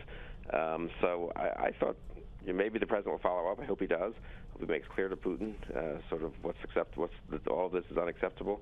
But I would say it looks to me more like it's heading for slap on the wrist, a lot of international consultations, sadness about the civilians lost, and then Will Putin really pay a price? I'm a little doubtful. You know, it was Obama, you know, basically, like I said, laid it at Putin's doorstep, but didn't say that he's responsible. Senator Ron Johnson earlier in the show said Putin is responsible, no doubt about it. He said that over and over again. The Pentagon wouldn't even, when asked their press briefing earlier, when they were asked about Putin, he really ran away from mentioning Putin, saying, you know, there's an investigation, et cetera. So I'm with you. I mean, even if the investigation comes back and it's laid at Putin's doorstep, you know, we could look for a couple of more targeted sanctions, and that's it, and Putin gets away with killing, you know, 295 people. Right, and then suddenly the occupation of part of the Ukraine goes on, and the assaults on Ukrainian troops presumably go on. And but Bill, didn't the administration, I think through the State Department press briefing, if not the White House press briefing, several weeks ago, tout Ukraine as a victory, as a bright spot in the president's foreign policy? Well, we've mobilized the international community for some extremely limited sanctions. I mean, Russia is one of the most embarrassing, obviously, aspects of Obama's foreign policy. Also directly implicates Hillary Clinton. I mean, she was the great advocate of the reset. She's the person who visibly launched it in 2009 and defends it to this day. And so it's just one of, unfortunately, many examples around the world where the Obama policy, the Obama-Clinton, Biden, et cetera policy, we're now seeing the consequences of it. You know, it's funny, weakness, the U.S. is a very strong nation, and so we can do stupid things and be weak, and probably it doesn't have an effect right away. But now you look at the Middle East, look at Russia, look actually at China, and you see what the world starts to look like when people think everywhere, friends and enemies both, think the U.S. is weak and in retreat. Why would the president, and it happened yesterday too, I don't remember who in the administration said it, but today he definitely said that this is a European tragedy, and citing the flight pattern, the country of origin, the destination, the people on board, what countries they were from. Why would he go out of his way to say that this is a European tragedy? Well, presumably to try to, make it seem as if the Europeans have primary responsibility for dealing with it, just as he wants the Iraqis to deal with ISIS, and he wants the Syrians somehow, I suppose, to deal with the civil war that's consuming their country. And the only country that doesn't get to deal with things on its own is Israel, where we continually harass and nag them not to do certain things that they judge are necessary for their national well-being. Oh yeah, well we're going to get to Israel right now. In fact, the president letting us all know that he spoke to Benjamin Netanyahu today, and that while he supports the right of Israel to go after those tunnels and the rockets, there's always a but. There was a but in the statement he made yesterday, and there was a but today, and that is the concern over civilian casualties. And I hearken back, as I've done all show long, to Marco Rubio yesterday, who spelled it out on the floor of the Senate in an 18-minute speech, saying that any and all casualties to civilians are the responsibility of Hamas. Why on earth can't we have a president who would say that? He should say that. And furthermore, think about it, implies that he's nagging and finger-wagging at the Israelis about civilian casualties. Does he really seriously think the Israeli military doesn't care about civilian casualties, that they don't have the most elaborate code of conduct in war of any military, maybe even more elaborate than ours, to try to prevent civilian casualties in very difficult situations? I mean, do they really need a lecture from Barack Obama about how to fight humanely? That's what's so annoying about this. It doesn't have much effect, I suppose, but it's this kind of moral preening that sitting thousands of miles away, he can wag a finger at Benjamin Netanyahu, who has been extremely careful and prudent in doing what he had to do here to secure his own civilians' safety. That's what's so annoying about it.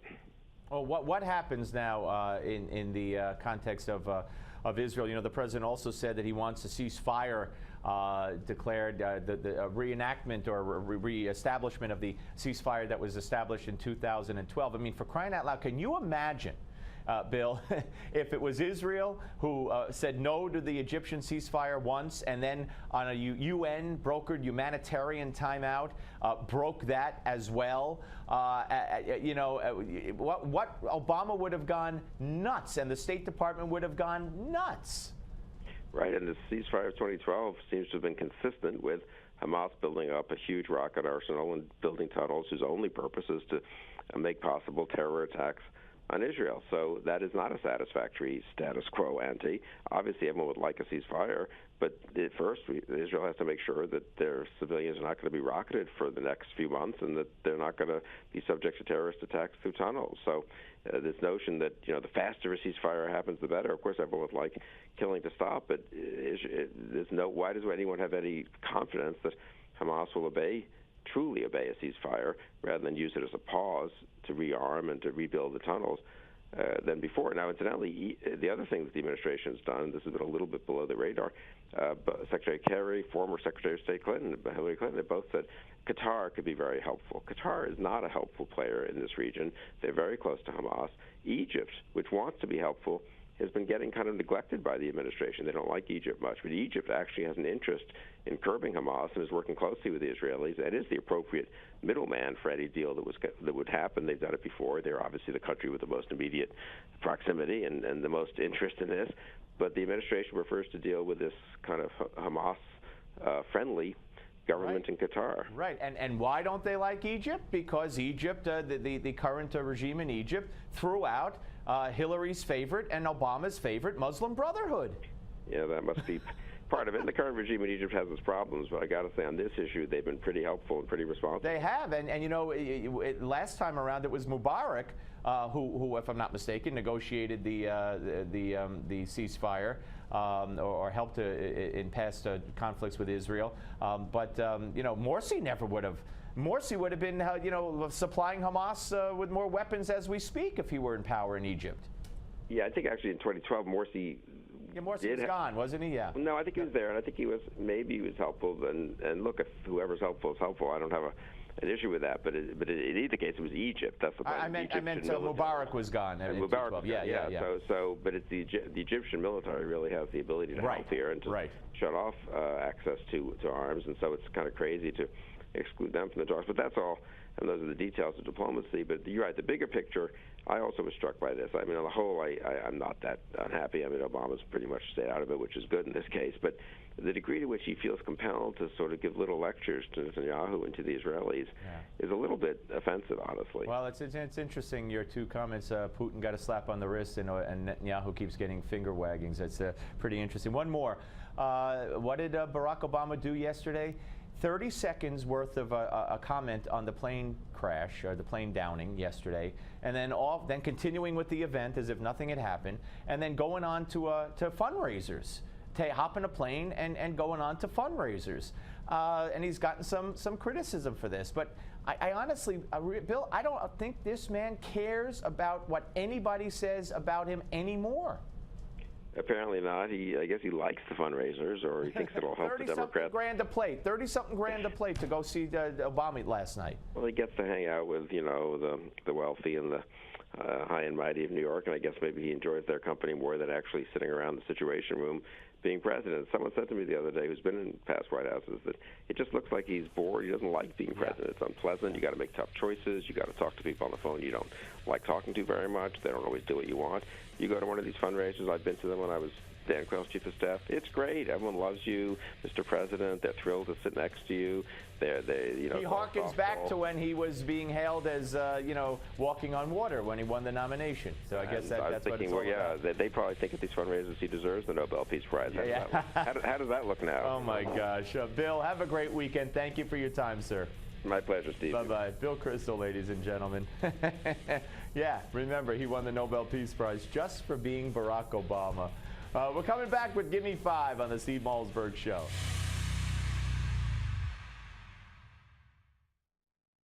Hi, I'm Henry Winkler, and I know there are many myths out there about a reverse mortgage, so I want you to know the facts.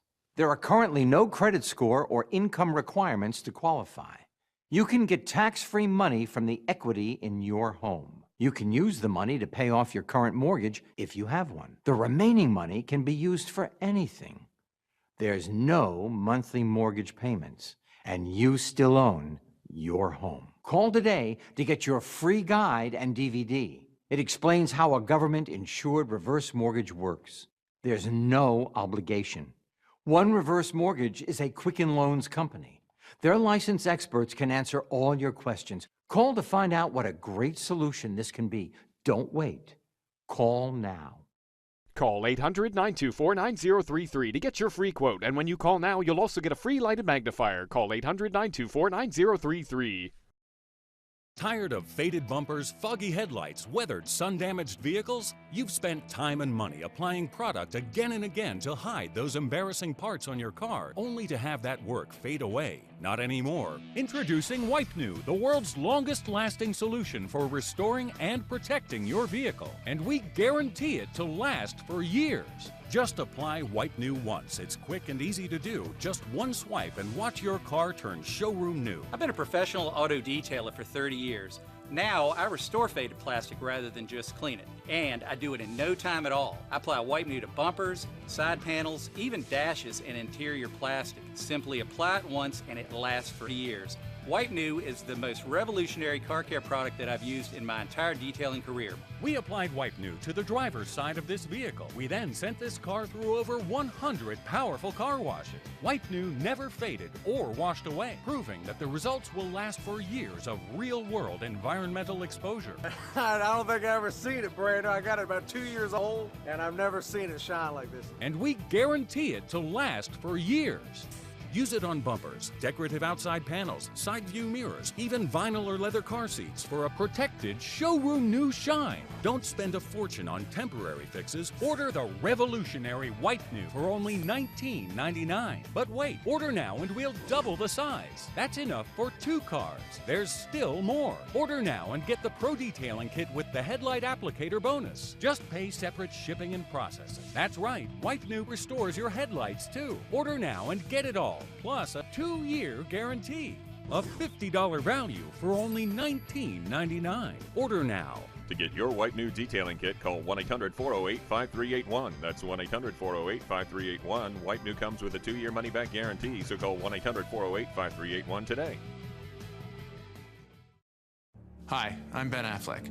The only thing better than playing a hero in the movies is being a hero in real life.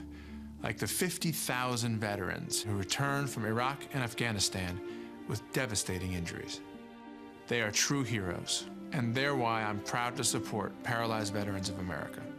For more than 60 years, Paralyzed Veterans of America has made a promise to never leave a fallen comrade behind. They make sure veterans with spinal cord injuries get the quality medical care, rehabilitation, and housing they need when they come home. They stay with our fallen heroes for the long term, offering counseling, job training, and support to help them regain the freedom and independence they fought so hard for, all at no cost to them. Our veterans fought for us. Let's fight for them. To learn more about how you can help, visit pva.org. That's pva.org. We will never leave a fallen comrade behind.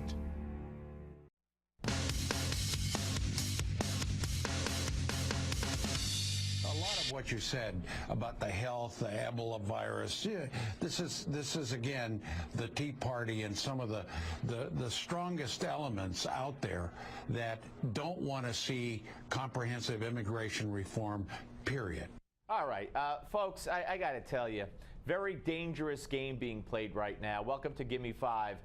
The move is underway to villainize anybody who dares to say that there's a health crisis brewing with these kids who have come across the border illegally. Anybody who says that there's possibly a crime problem brewing with these kids. You see, it's xenophobia if you say that. It's the same thing they said about the Jews and the Irish, and there's no truth to any of this. It's the Tea Party. It's nativists, says Bill Richardson on MSNBC.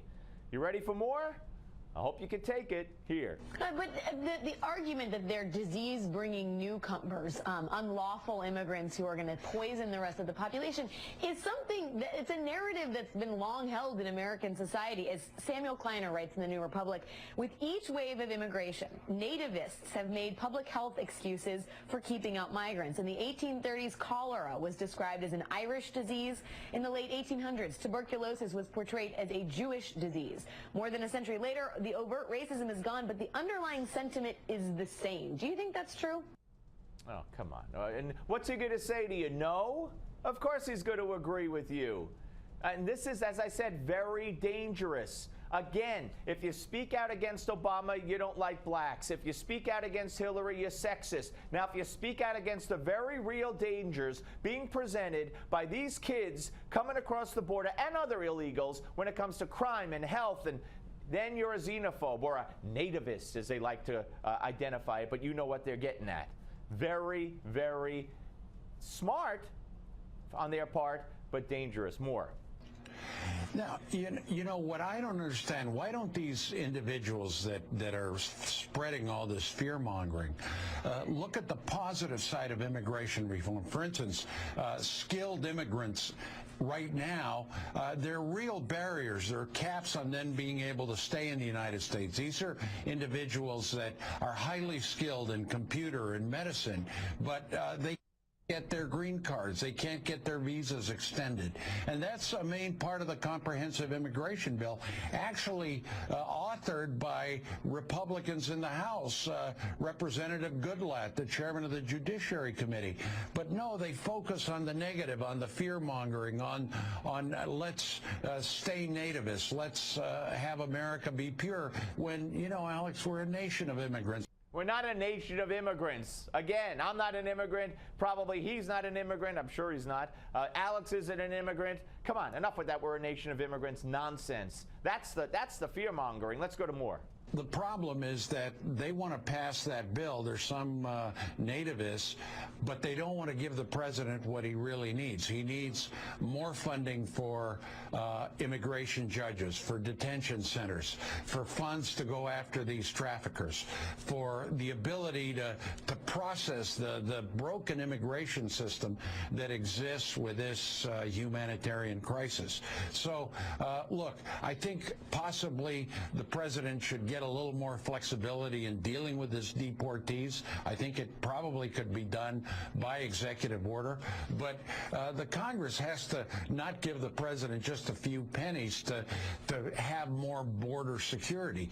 How many times could he say nativists in one interview? Now, of course, he's going to rip the Republicans. It's obligatory. Here we go. You know, this original bill, Alex, that was passed by President Bush, he pushed it, was the right thing to do. It was protecting these kids from sexual traffickers. The problem is that these predators, these smugglers, these illicit players got in and said, hey, we have a loophole to keep kids detained in the United States, and then nobody's going to process them because there aren't any judges, there aren't any detention centers. The immigration system is broken.